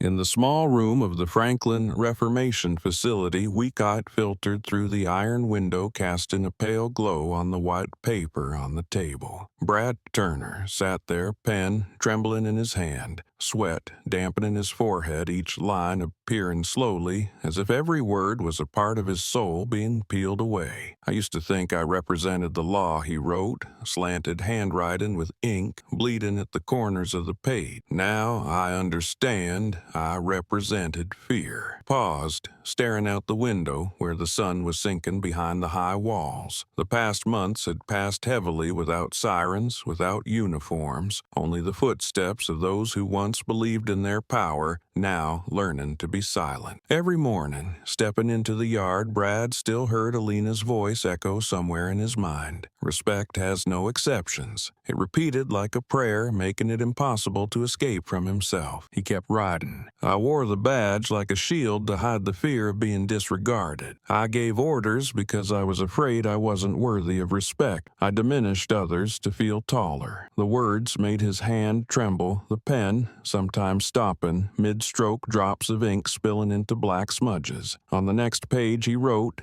"I used to think justice was a shout, a command, a fist on the table to assert power. But it turns out justice is silence. Silence to listen to others, to see what I never wanted to see." A breeze slipped through the door crack, making the paper flutter. Brad looked up and saw his reflection in the frosted glass, a gaunt face with hollow, sad eyes. He remembered his first morning entering the facility, the scrutinizing stares, the murmurs. He had been used to giving orders, but here no one listened to him anymore. He had learned to say, "Please, thank you," and "I understand," 3 phrases he once saw as weakness. Now he found a strange kind of freedom in them, as if the human part, buried deep for years, was finally being unearthed, even if too late. He folded the letter, then opened it again, adding a final line, "I'm not asking for your forgiveness because I don't deserve it. I just want to say thank you for not lowering me the way I once lowered you." The pen stopped, his hand relaxed. He sat there, staring at the letter for a long time, feeling a small sense of relief creeping in, a feeling he hadn't known since joining the force. Outside, the wind carried the smell of earth, of iron, of the worn-out scent of forgotten years. When the officer came in to collect the letter, Brad looked up and gave a slight nod. No one spoke. The officer glanced at the recipient's name, Chief Alina Moore, then folded the letter and tucked it away. Brad watched, his heart empty but calm. In that moment, he understood that some punishments don't come from courtrooms, but from having to look straight at who you truly are. And sometimes the hardest part isn't being imprisoned, it's realizing you once used power to imprison others. In the late afternoon, dim sunlight filtered through the window of the third-floor office at the Franklin Police Department, slipping between neatly stacked files on the desk, casting a glow on the letter carefully placed inside a a brown envelope. Alina Moore opened the envelope with slow, deliberate movements, as if touching an old wound. Inside was slanted handwriting, slightly shaky, with ink smudged in places from sweat or tears. She read each line unhurriedly, her eyes following the words, her face revealing nothing but stillness. The more she read, the slower her breathing became, not from anger, but from seeing the rawness of a person laying himself bare before the truth. Now I understand I represented fear. That line made Alina pause longer, as if something deep inside her stirred. She remembered Brad's eyes on the day of the hearing, confused but no longer arrogant. The fear he spoke of wasn't his alone, but that of an entire system that had forgotten how to listen. She continued reading until the last line, "Thank you for not lowering me the way I once lowered you." Her hand stopped the evening light, casting a faint glow over the page, making the words seem almost translucent. A long silence filled the room, broken only by the soft rustle of the curtain and the steady ticking of the clock. She folded the letter, smoothed its edge, then set it on the windowsill. The sunset lit up the desk, turning the paper into a thin ribbon of light. Outside, officers were ending their shifts, footsteps echoing in the hallway doors, opening and closing gently. Alina stood gazing out where shadows stretched across the tiled courtyard. In that fading light, Franklin was no longer a place of confrontation, but the beginning of something different. She spoke very softly, as if to herself, "Forgiveness doesn't weaken justice. It makes justice more human." The words dissolved into the air, soft but deep, like water flowing over stone, persistent and real. That sentence wasn't just for Brad, but for everyone she had met, debated, or confronted. She understood that justice cannot exist without compassion, and forgiveness isn't weakness, but proof of strength in someone who holds power without being consumed by it. She gently touched the letter one more time, then walked to the steel cabinet in the corner of the room where she kept important files. She placed the letter into a separate folder, unlabeled, undated. "This is part of the truth," she said softly, her voice calm. Outside the window, the last sunlight faded, leaving a thin streak of light on the desk. She returned to her chair and looked at the polished badge laid neatly in front of her. On it, the engraved words caught the dim light, reminding her that justice, when carried out with heart, will always find its way even through the cold steel layers of power. In that moment, Alina knew she had crossed another line, the line of resentment, and from that silence, justice found its true shape, again strong but able to bow to compassion. The final report from the Department of Justice was released during a statewide press conference. Dozens of reporters packed the room and headlines scrolled continuously across television screens. DOJ concludes Franklin's law enforcement system requires comprehensive reform. The document, over 200 pages long, compiled over 6 weeks of investigation, laid out a series of recommendations from the state to the federal levels, focusing on restructuring power oversight and addressing incidents involving discrimination. One line quoted directly from the report sent shockwaves through public opinion. "Not everyone in uniform abuses power, but every abuse begins with someone who forgets the meaning of honor." The sentence was replayed on national television, becoming a symbol of the turning point in Franklin's police system. At the same time, the U.S. Attorney General delivered a speech broadcast live. What happened in Franklin is not a stain, but an opportunity for the entire country to look inward. He emphasized that law enforcement must be bound by ethics, that justice only endures when held by those who understand the limits of power. Following the speech, the state unanimously passed a reform resolution requiring all police departments to implement the Relearn the Badge program, a mandatory ethics course for all active officers. In Franklin, Alina Moore was appointed to oversee the rollout, and the program quickly became a model adopted by other states. The media swiftly gave the reform a concise name: more reform. The phrase appeared widely in newspapers, on television, and across social media. One major publication wrote, "From a personal incident, Alina Moore turned tragedy into a historic reform movement."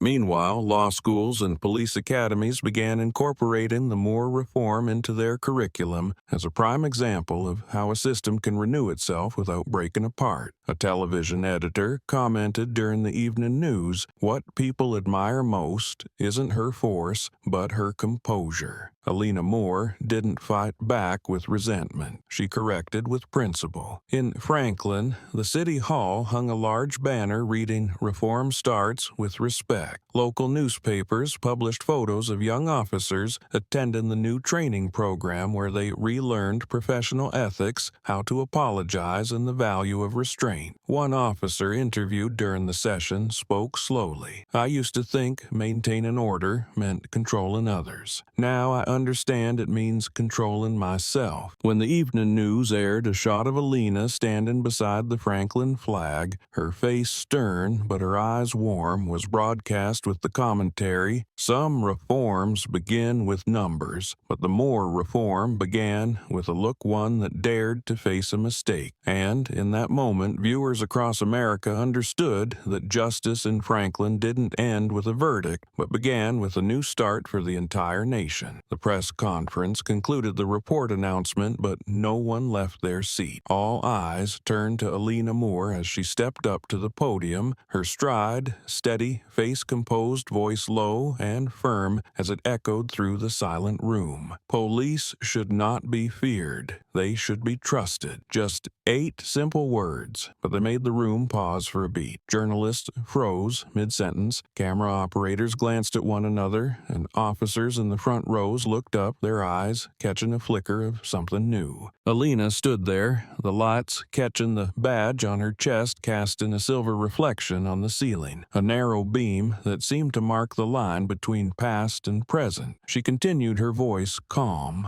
but every word deliberate. "Our job has never been to make people submit. Our job is to make them feel safe, because when a citizen sees a police officer and feels reassured instead of afraid, that is when we've truly fulfilled our oath." From the back row came the soft sound of someone exhaling, and another quietly wiped away a tear. Her words, caught on camera, went live across the nation. Within minutes, social media was flooded with clips and posts under the hashtag #Trusted Not Feared. Major news outlets wrote in unison, the briefest message that might redefine a generation. She looked down at the rows of young Franklin officers, those who had completed the retraining program. "I've seen in your eyes the burden of mistakes, but I've also seen the desire to begin again. I'm not here to judge anyone. I'm here to remind you that justice never belongs to one person, it belongs to all of us. Every action, every word, every smallest decision shapes the public's trust in this system." Her voice never rose, but it carried with remarkable force. Every word felt like a declaration, like a promise made on behalf of those still learning how to stand again after falling. The room's lights gently lit the silent faces. A second later, one person stood, then a second, and soon the entire hall rose. Applause erupted, steady and strong, like waves crashing across the seats. Some officers bowed their heads, others nodded slowly, while the journalists exchanged looks, aware they were witnessing a moment that would be remembered in the history of American law enforcement. Alina bowed slightly, a faint smile on her lips, not a smile of victory, but of peace. Outside the building, the crowd watching the large screen also burst into applause, many with tears in their eyes. An elderly woman whispered to her son beside her, "It's been a long time since someone talked about justice and made people believe it." The image of Alina spread everywhere, no longer the woman once handcuffed in the middle of Madison Street, but the chief redefining what the badge truly means. As the applause continued, she stepped back from the podium, the light from the hall shining across her shoulders. And in that moment, Franklin was no longer the center of a scandal. It became the starting point of a new belief that justice does not come from fear, but from trust between human beings. The training classroom of the Franklin Police Academy glowed under bright white lights. Rows of desks, perfectly aligned posters on the walls bearing the new slogan, "Serve with honor, protect with humanity." Dozens of young cadets in crisp new uniforms sat upright, their eyes a mix of eagerness and anxiety. When the door opened, soft, steady footsteps echoed as Alina Moore entered wearing a deep blue shirt with a shining badge on her chest.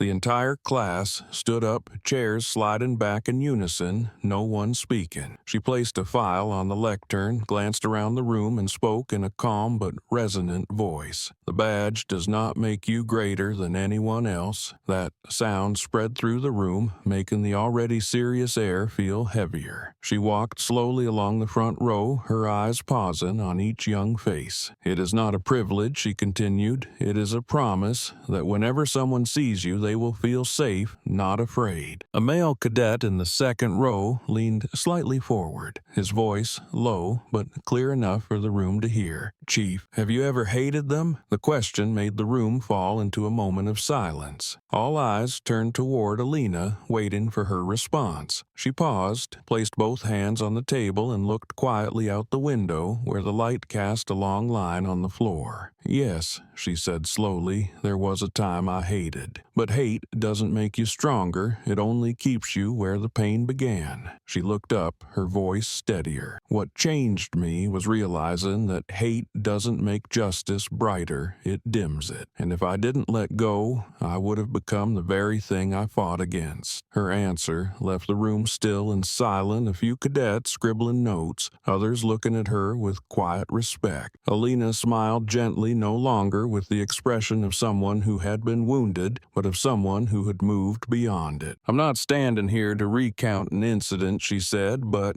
to remind you that every citizen is a mirror reflecting the character of the police. When they are afraid, it means we've failed. When they trust, it means we're on the right path." She walked to the front, stopped at the board, and wrote 3 words in white chalk: respect, courage, restraint. The whole class repeated them aloud, their voices rising evenly like a vow. She turned back, her tone more solemn. "I don't want you to avoid mistakes because that's impossible. I only want you, when wrong, to admit it and fix it. Justice doesn't need perfect people, it needs real ones." A female cadet in the last row asked softly, "Chief, what makes you still believe in this profession after everything?" Alina smiled, her eyes warming. "Because I've seen someone once on their knees in regret stand back up with honor. And I believe that when one person changes, the whole system can change." As the class ended, Alina left the room and the sound of chairs sliding echoed behind her. She paused at the door, turned back, and added one final sentence, her voice soft but firm. "Remember, the badge doesn't protect you from mistakes, it only protects your honor if you live worthy of it." The door closed, leaving behind young faces full of belief, those who would write the next chapter of Franklin with hands that had been taught to hold a weapon with humanity. Alina went silent for a second at the question, her eyes turning toward the window where the late afternoon sunlight cast a shimmering beam across the desk. She answered slowly, her voice low and steady, as if every word had been carefully measured. "Yes,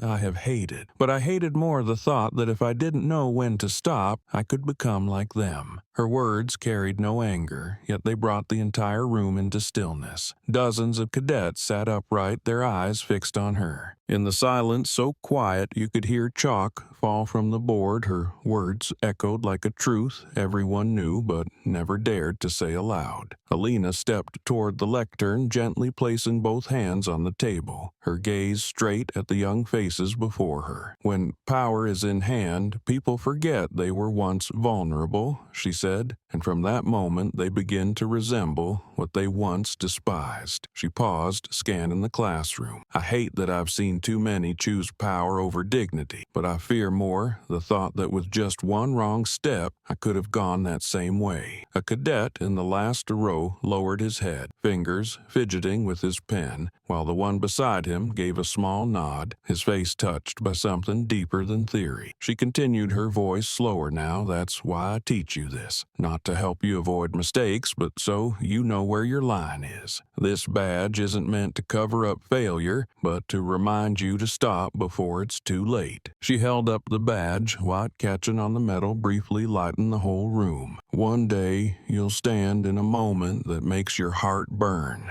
Your hands tremble with anger, and your mind tell you that you have the right to do anything. In that moment, remember what I said today. Stop before you become them. The room was frozen in silence. The entire class sat still. A few breathed slowly, a few eyes turned red, and in that moment, Franklin was no longer a classroom but a vow. Alina lowered the badge, walked toward the board, and wrote one more line beneath the words: respect, courage, restraint. She had written earlier, stop before you fall. The slanted, white chalk letters were simple, yet carried weight. She turned back, offering a faint smile. If you remember this line, I believe Franklin will never have to witness another video like mine. She closed the folder, the soft rustle of paper echoing gently through the room, still wrapped in silence. A breeze slipped through the crack in the door, causing the curtain to flutter slightly, as if stirring the space back to life. Alina glanced at the young faces, her eyes carrying a quiet hope. That's today's final lesson, she said, her voice slightly hoarse. Hate, wrongdoing, but don't let hate define who you are. As she stepped out of the classroom, light from the hallway poured in, illuminating the chalk lines on the board. One cadet stood up, looked after her, and whispered softly, "Stop before you fall." And the classroom fell silent again. The silence of a generation beginning to understand that justice is not just about power, but about the limits a person must set for themselves. A light rain had fallen all afternoon, small droplets settling on the pavement to form a blurred mirror reflecting the long iron fence of the Franklin re-entry facility. The main gate opened, the creak of the hinges echoing through the damp air. Brad Turner stepped out, his dark gray coat soaked, his old shoes muddied. He paused beneath the awning, eyes distant, as he looked at the gray rain falling before him. Across the street, a black umbrella tilted slightly, revealing Alina Moore standing there in a long brown coat, her face calm, her gaze holding not the distance of authority but the weight of something unspoken. He slowly moved toward her, each step heavy with the days spent in silence. When he reached her, he stopped, eyes downcast, his voice rough with emotion. "I don't know what to say." Alina looked at him, a faint smile passing like a breeze. "You don't need to say anything." The answer made Brad lift his gaze, his eyes meeting hers. The face, once etched in his memory as a symbol of unrelenting strength, now seemed strangely gentle. The rain soaked her hair, a few drops sliding down her collar, and the dim afternoon light made the image blur like a distant memory. He meant to speak again, but his throat tightened. Since sending that letter, he hadn't thought he would see her again, let alone that the woman he once feared would be the first to wait for him outside that gate. She raised the umbrella, tilting it toward him, and half of Brad's body slipped into the shelter, bringing them closer beneath the now heavier rain. "I didn't come to revisit the past," she said evenly, "but to remind you that the past only matters if it changes the way you move forward." Brad, knotted lips pressed tight. He looked at his hands, the hands that once cuffed an innocent person, now trembling as they held his old rusted badge. "I've thought about everything he said softly every time I heard the rain hit the roof. I remembered your eyes that day. Not angry, not afraid, just looking at me like you saw me even when I couldn't see myself anymore." Alina didn't respond at first, her eyes quietly following the rain. Then she said slowly, "You paid in time. But what matters more is that you understood the value of stopping. Don't let that lesson fade." Brad gave a faint smile, awkward but honest. "Maybe I've learned something no one ever taught me." She nodded gently, her voice lowering. "And maybe you need to teach it to those who haven't had the chance to learn." Alina tilted the umbrella slightly, letting some of the rain fall on her shoulder. Her eyes fixed on Brad as if looking through time, through mistakes and redemption they had both walked through. She spoke slowly, her voice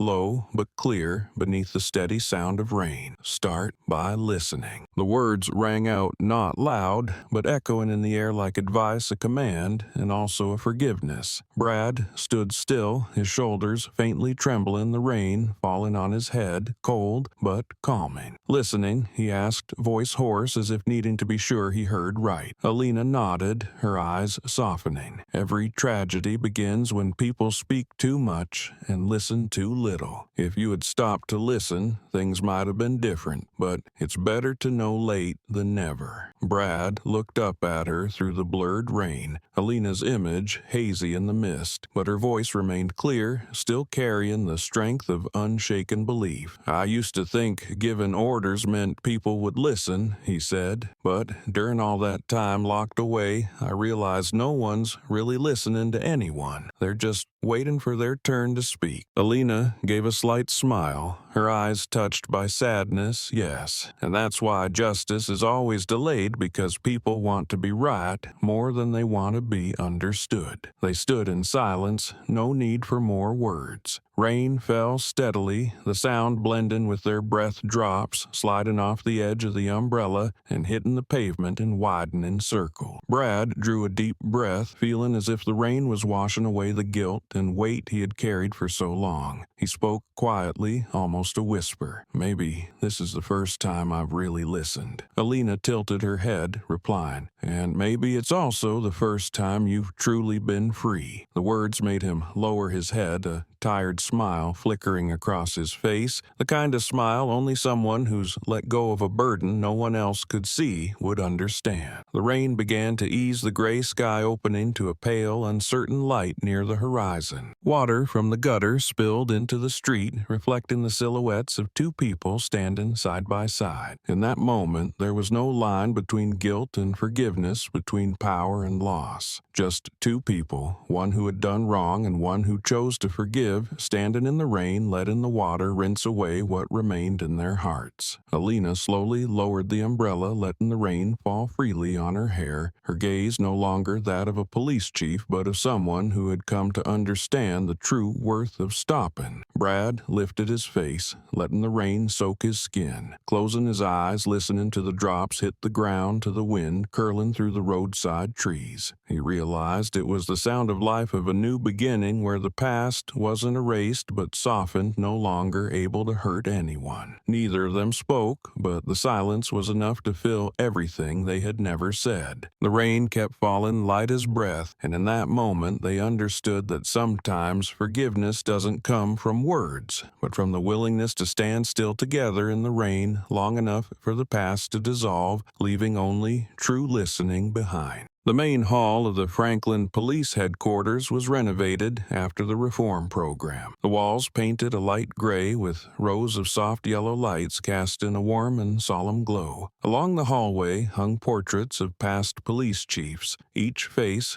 marked with resolve, their eyes steady, as if holding the history of the entire force. In the middle, between two aged photos from decades past, was the newest one, Alina Moore, in a deep blue uniform, the badge on her chest shining brightly under the lights. The lighting was set to catch the gold badge, precisely making it the visual centerpiece, a reminder that power is not given but upheld through honor. Below the frame, a small brass plaque read, "Respect is not optional." The day the photo was hung, the entire department was present. Footsteps echoed slowly across the tiled floor, no one speaking, but everyone sensing the shift now present in the air. Young officers looked up at the portrait, one whispering she made everything different. A veteran guard who had served under 3 chiefs gave a slow nod, eyes fixed on the gold badge. "Not different, just right again. In that moment, the Grand Hall was no longer just a place of legacy, but a reminder that every badge pinned to a chest carries a vow that must never be betrayed. Alina stood at the end of the hall, quietly observing her hands clasped. She said nothing, her eyes resting on the words engraved beneath the frame, perhaps because she knew it wasn't just a slogan, but a promise to a generation of officers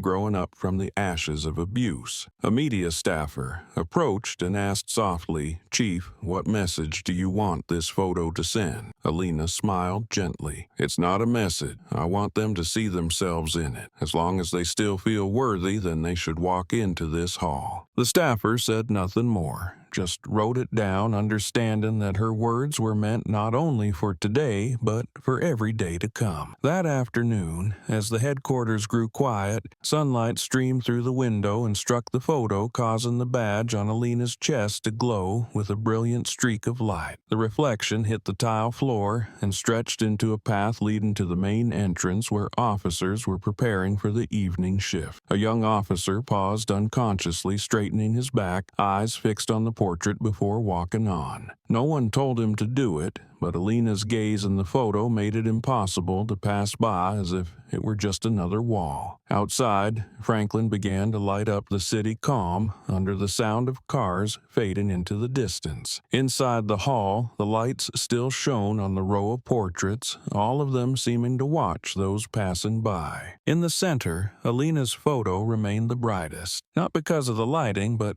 because of the words beneath it, the simple line that an entire generation would have to remember: respect is not optional. And under that light, every footstep seemed lighter, yet more solemn, as if everyone understood that honor is not something carved into walls, but something carried in every action, every glance, every word spoken to the people they serve. On the first morning of the week, the hallway of the Franklin headquarters was quiet, sunlight streaming through the long glass windows and falling onto the portraits of those who had once served as chief. Brad Turner stepped into the hall, his shoes echoing softly against the tiles. The morning chill, mixed with the scent of metal and old paper, made him slow down. His eyes stopped at the center, where Alina Moore's portrait hung, quiet dignity, the light reflecting off the gold badge, making her face seem to smile in silence. He stood there for a long time, saying nothing, his face unreadable, but his eyes holding something hard to name. After all his years in the force, he had walked past this place hundreds of times without ever stopping. Today, as he looked up, he understood that what caught in his throat wasn't the shine of the badge, but the line engraved below: "Respect is not optional." Brad took a few steps closer, standing directly in front of the portrait, his breath faint in the air. He remembered the rainy days in the facility, the calm look in that woman's eyes as she spoke about justice, the moment she held the umbrella over him, her voice soft as mist, but enough to make his heart tremble. Now, all of that was wrapped into a single photo, a single line, a single gold light that never went out. A young cadet walked by, paused for a moment, and followed Brad's gaze. He spoke softly, as if afraid to break the stillness. "She's the one who taught us how to be human before we became police." Brad turned his eyes, meeting the cadet's, tilting his head slightly with a faint smile. "You're right, and I'm still learning." The cadet looked at him, curiosity and respect mingling in his eyes. Brad gave a small nod, his hand touching the pocket where his newly issued badge rested, the cold metal somehow warm now. "She didn't teach through lectures," he said. "Slowly she taught by making people look at themselves." The cadet nodded, gaze lifting to the portrait. "I heard people say she was once arrested right in the middle of the street, but still came back to lead the very people who humiliated her." Brad gave a sad smile. "And that's why she's up there, while people like me have to start over." The two stood still for a few seconds, with only the sound of wind slipping through the door cracks filling the hall. Outside, sunlight cast a sharper beam across the brass plaque, the engraved line seeming to glow against the wall: "Respect is not optional." Brad said softly, "When I first heard that line, I thought it was a slogan. Now I know it's a reminder that honor doesn't start with a badge, but with how we see other people." The cadet stayed quiet, then whispered,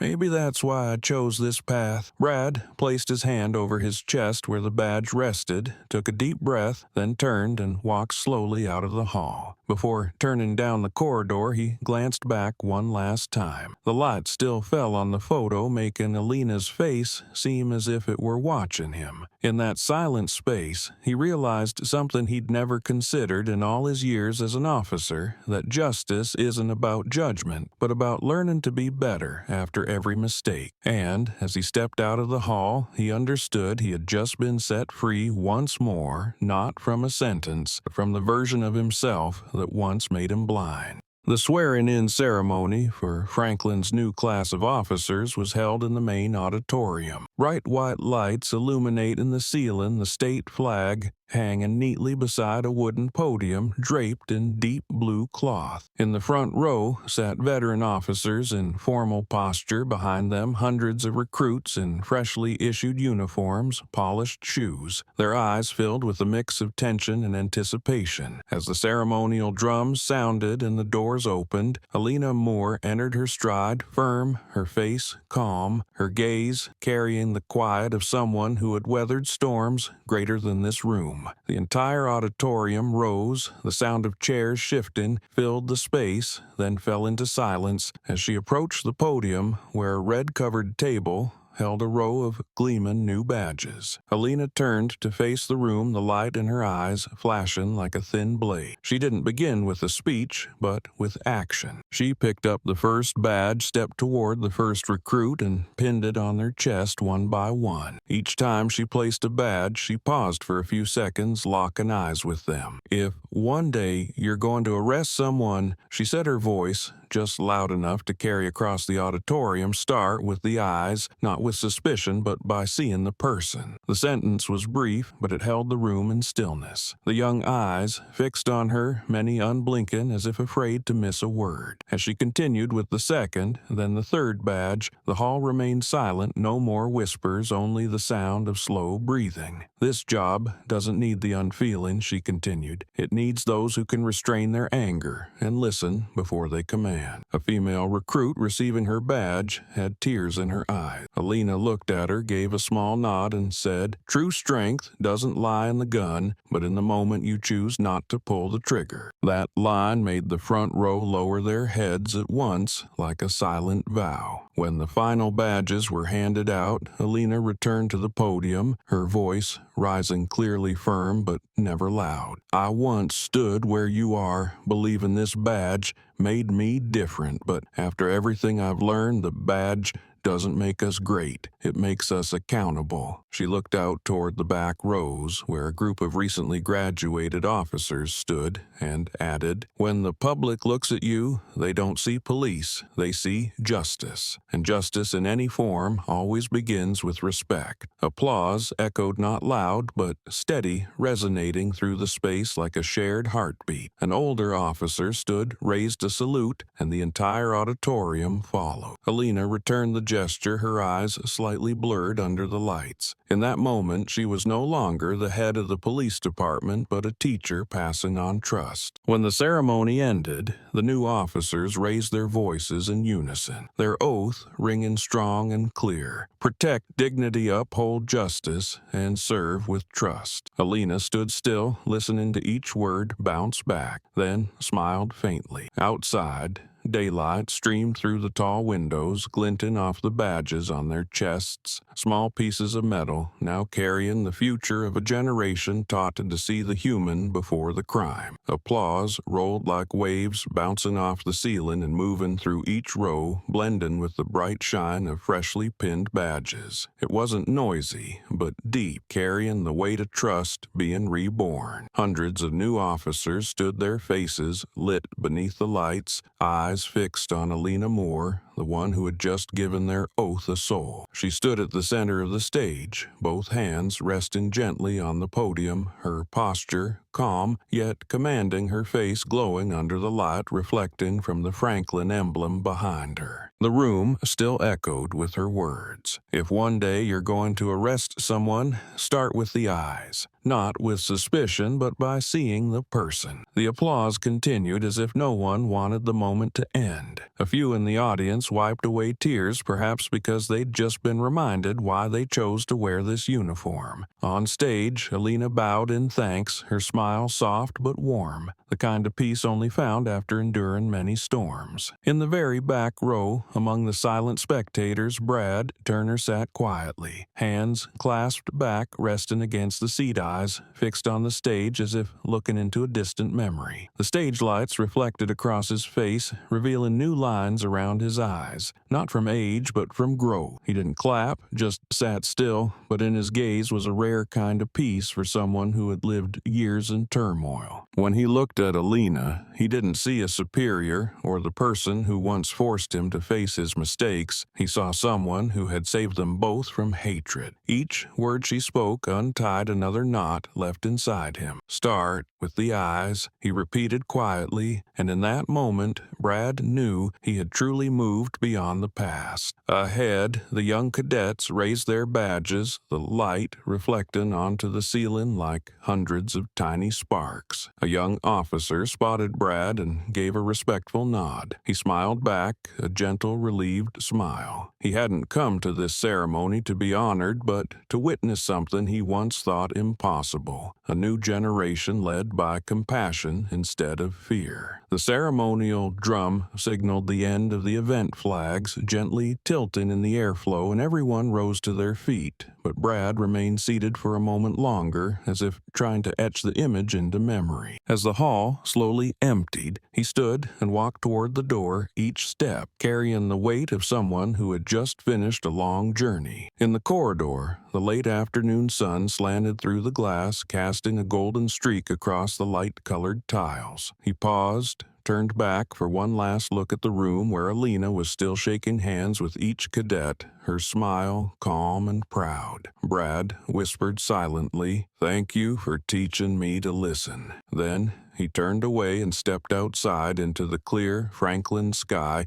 after the rain, and for the first time in years, he felt no unrest inside. Behind him, applause still echoed like a farewell to someone who had once lost his way and had now found peace in humility. Night fell over the city, of Franklin yellow lights stretching across the streets, casting shadows on buildings now at rest after a long day. From the rooftop balcony of the police headquarters, Alina Moore stood watching the square below where traffic flowed quietly, distant horns fading into the soft wind. This city, once the stage of her humiliation and injustice, now rested calmly beneath her gaze like a body that had learned to breathe more slowly, more gently. She took a deep breath, her hand resting on the cold, dew-covered iron railing, her eyes distant but calm. "I was once handcuffed here," she said softly, her voice dissolving into the night, "and today I hold the key to open the door for someone else." The words drifted in the windlight, but waited. Below, the streetlights cast their glow upward, reflecting on her face and the gold badge on her chest, a light that no longer symbolized power, but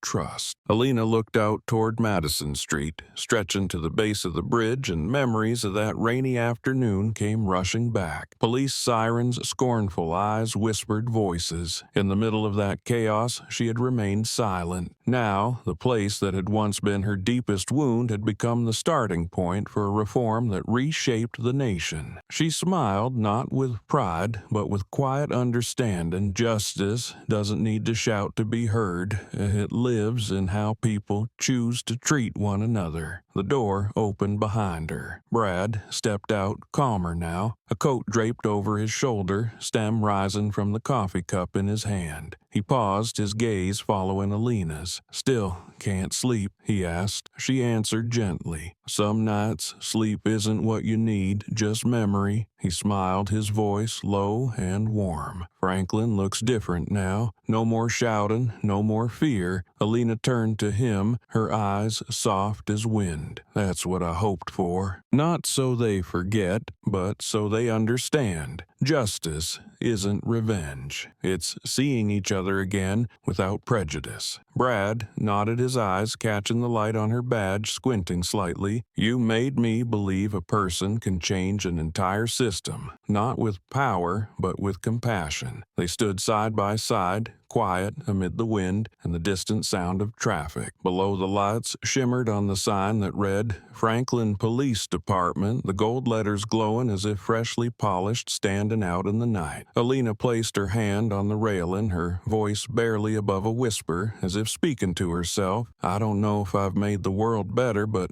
at least I've made it a little more fair. Brad looked at her eyes filled with a respect that needed no words. A strong gust swept through, catching the hem of her coat, tousling her hair slightly, but in her eyes there was no trace of the past, only the peace of someone who had fulfilled their duty. Beneath their feet, the city still glowed but no longer glared. Those lights didn't just illuminate the streets, they lit up what was within people. Justice, Alina thought, never needs to shout to prove it exists. It lives in every gaze returned with respect and every decision guided by compassion. When the clock struck midnight, she turned, gave Brad a small nod, then stepped inside. Outside, Franklin kept breathing steadily, as if it could hear what she had just said, that some victories don't come from power, but from the way people choose silence and let justice speak in its own breath. The night breeze swept lightly across the rooftop balcony, carrying the scent of damp earth after rain. Light from the building across the street reflected on the glass, casting Alina's shadow long across the tiled floor. She stood still, holding a small metal tag, the same one that had once been thrown to the ground the day she was arrested, now polished again, the edge engraved with new words. Justice begins when prejudice ends. She turned it over in her hand, the metallic sheen catching the light, making the words seem to breathe. Old memories returned, every glance, every slur, every snap of the cold cuffs on her wrists, but now they were no longer wounds, they were proof of change. She smiled softly and placed the tag on the railing, her gaze resting on the sleeping city of Franklin. From here, she could see the streets that once bore her footsteps, the places where mistakes were made and hard falls happened, now lit and oddly peaceful. Down below, a few young officers were leaving the station, the sound of their shoes steady, their faces marked with quiet pride, no longer tense or fearful. Alina knew this was the image she had always hoped for people in uniform whose eyes held not power, but understanding. She picked the tag back up her finger, lightly tracing the engraved words. Justice begins when prejudice ends. Each word pulsed like a heartbeat, a reminder that every justice begins by seeing the person, not their skin or status. She thought of the faces that had crossed her life, those who fought her, misunderstood her, hurt her, and those who believed in her when no one else would. All of them had shaped who she was today, and in some way they were the reason she was still here, with a resolve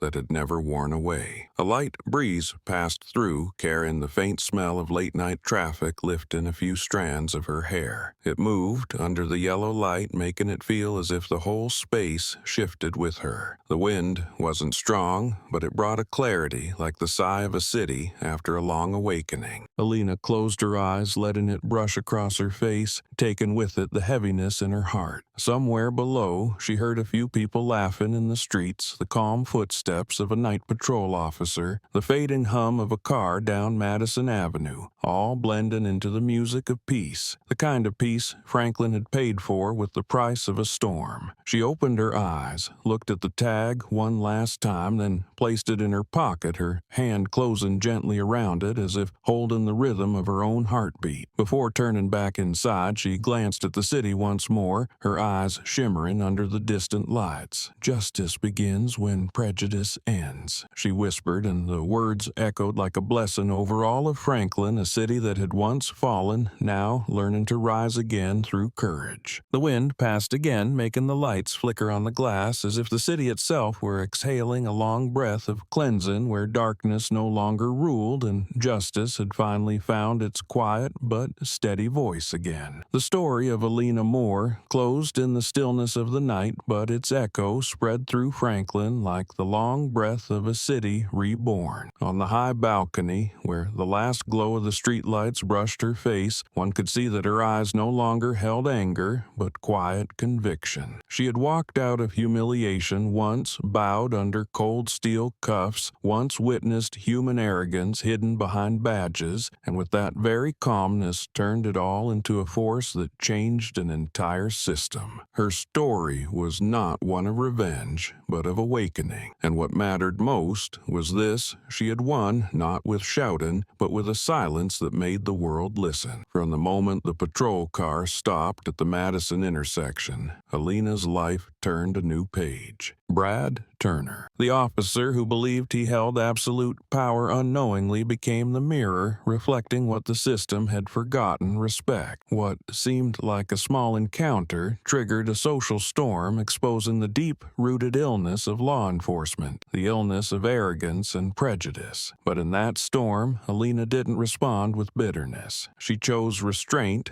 chose to let the system confront its own failure, and through that calm made the entire nation reconsider. After becoming chief, Alina didn't tear anyone down, didn't seek retribution. She didn't turn power into a weapon, but into a tool to reteach humanity. When Brad faced her in the interrogation room, his eyes still held contempt, but within seconds of realizing the true identity of the woman he had arrested, everything collapsed in silence. That moment wasn't just a shift in power, but the unmasking of a false belief that authority could replace morality. And when Alina stood before the media, she spoke a sentence that silenced all noise. "I don't want revenge. I want to change how people see justice." It was the declaration of someone who didn't need to win with fists, but with truth. The internal investigation that followed changed Franklin at its core. The Department of Justice stepped in, the entire nation watched, and what seemed like an isolated incident sparked a movement for reform. The more reform was born a retraining program for every officer, requiring them to relearn what seemed like the simplest things: listening, restraint, and respect. But what earned Alina admiration wasn't that she led the reform. It was how she turned it into a journey of compassion. She didn't punish Brad. She let him relearn, allowed him to stand up from his own mistakes. The letter he sent her from the re-entry program became the clearest proof of human awakening. A man who once believed he was the law had finally learned to bow to justice. In the years that followed, Franklin changed. Alina's training sessions were held across the state, and new officers were taught that justice didn't begin with a badge, but with how they looked at another person. When she entered a classroom and said, "The badge doesn't make you greater than anyone," the room would fall silent. She spoke of the day she was handcuffed, not to complain, but to remind them that humiliation can sometimes be the greatest lesson in humanity. And when a cadet once asked, "Did you ever hate them?" she answered, "Yes, but I hated more the thought that I could become like them if I didn't stop myself." That sentence became a guiding philosophy for the new generation, a warning and a reminder that anyone can fall when they forget who they are. Brad Turner, once the center of public outrage, returned to Franklin quietly after his release. He no longer wore a badge, but he became a speaker in a community ethics program. When asked why, he said, "Because I was once imprisoned by my own arrogance, and she was the one who opened the door." His story helped people understand that true justice isn't about making someone kneel, but about helping them stand up with new awareness. A portrait of Alina was hung in the center of the main hall at headquarters, light shining on the golden badge with a plaque beneath that read, "Respect is not optional." Everyone who passed by paused for a moment, not to admire, but to reflect. A young cadet once said, "She's the one who taught us to be human before becoming police." And it was true. Alina Moore was not only Franklin's first female chief of police, she was the one who reminded a whole generation that justice doesn't live in shouting, but in the silence of a conscience that knows when to stop. The final oath ceremony she presided over was proof of that legacy. As she pinned the badge on the new officers, she said, "If one day you decide to make an arrest, start with the eyes, not with suspicion, but by seeing the person." Applause echoed long and steady, and in the back rows Brad sat quietly, his gaze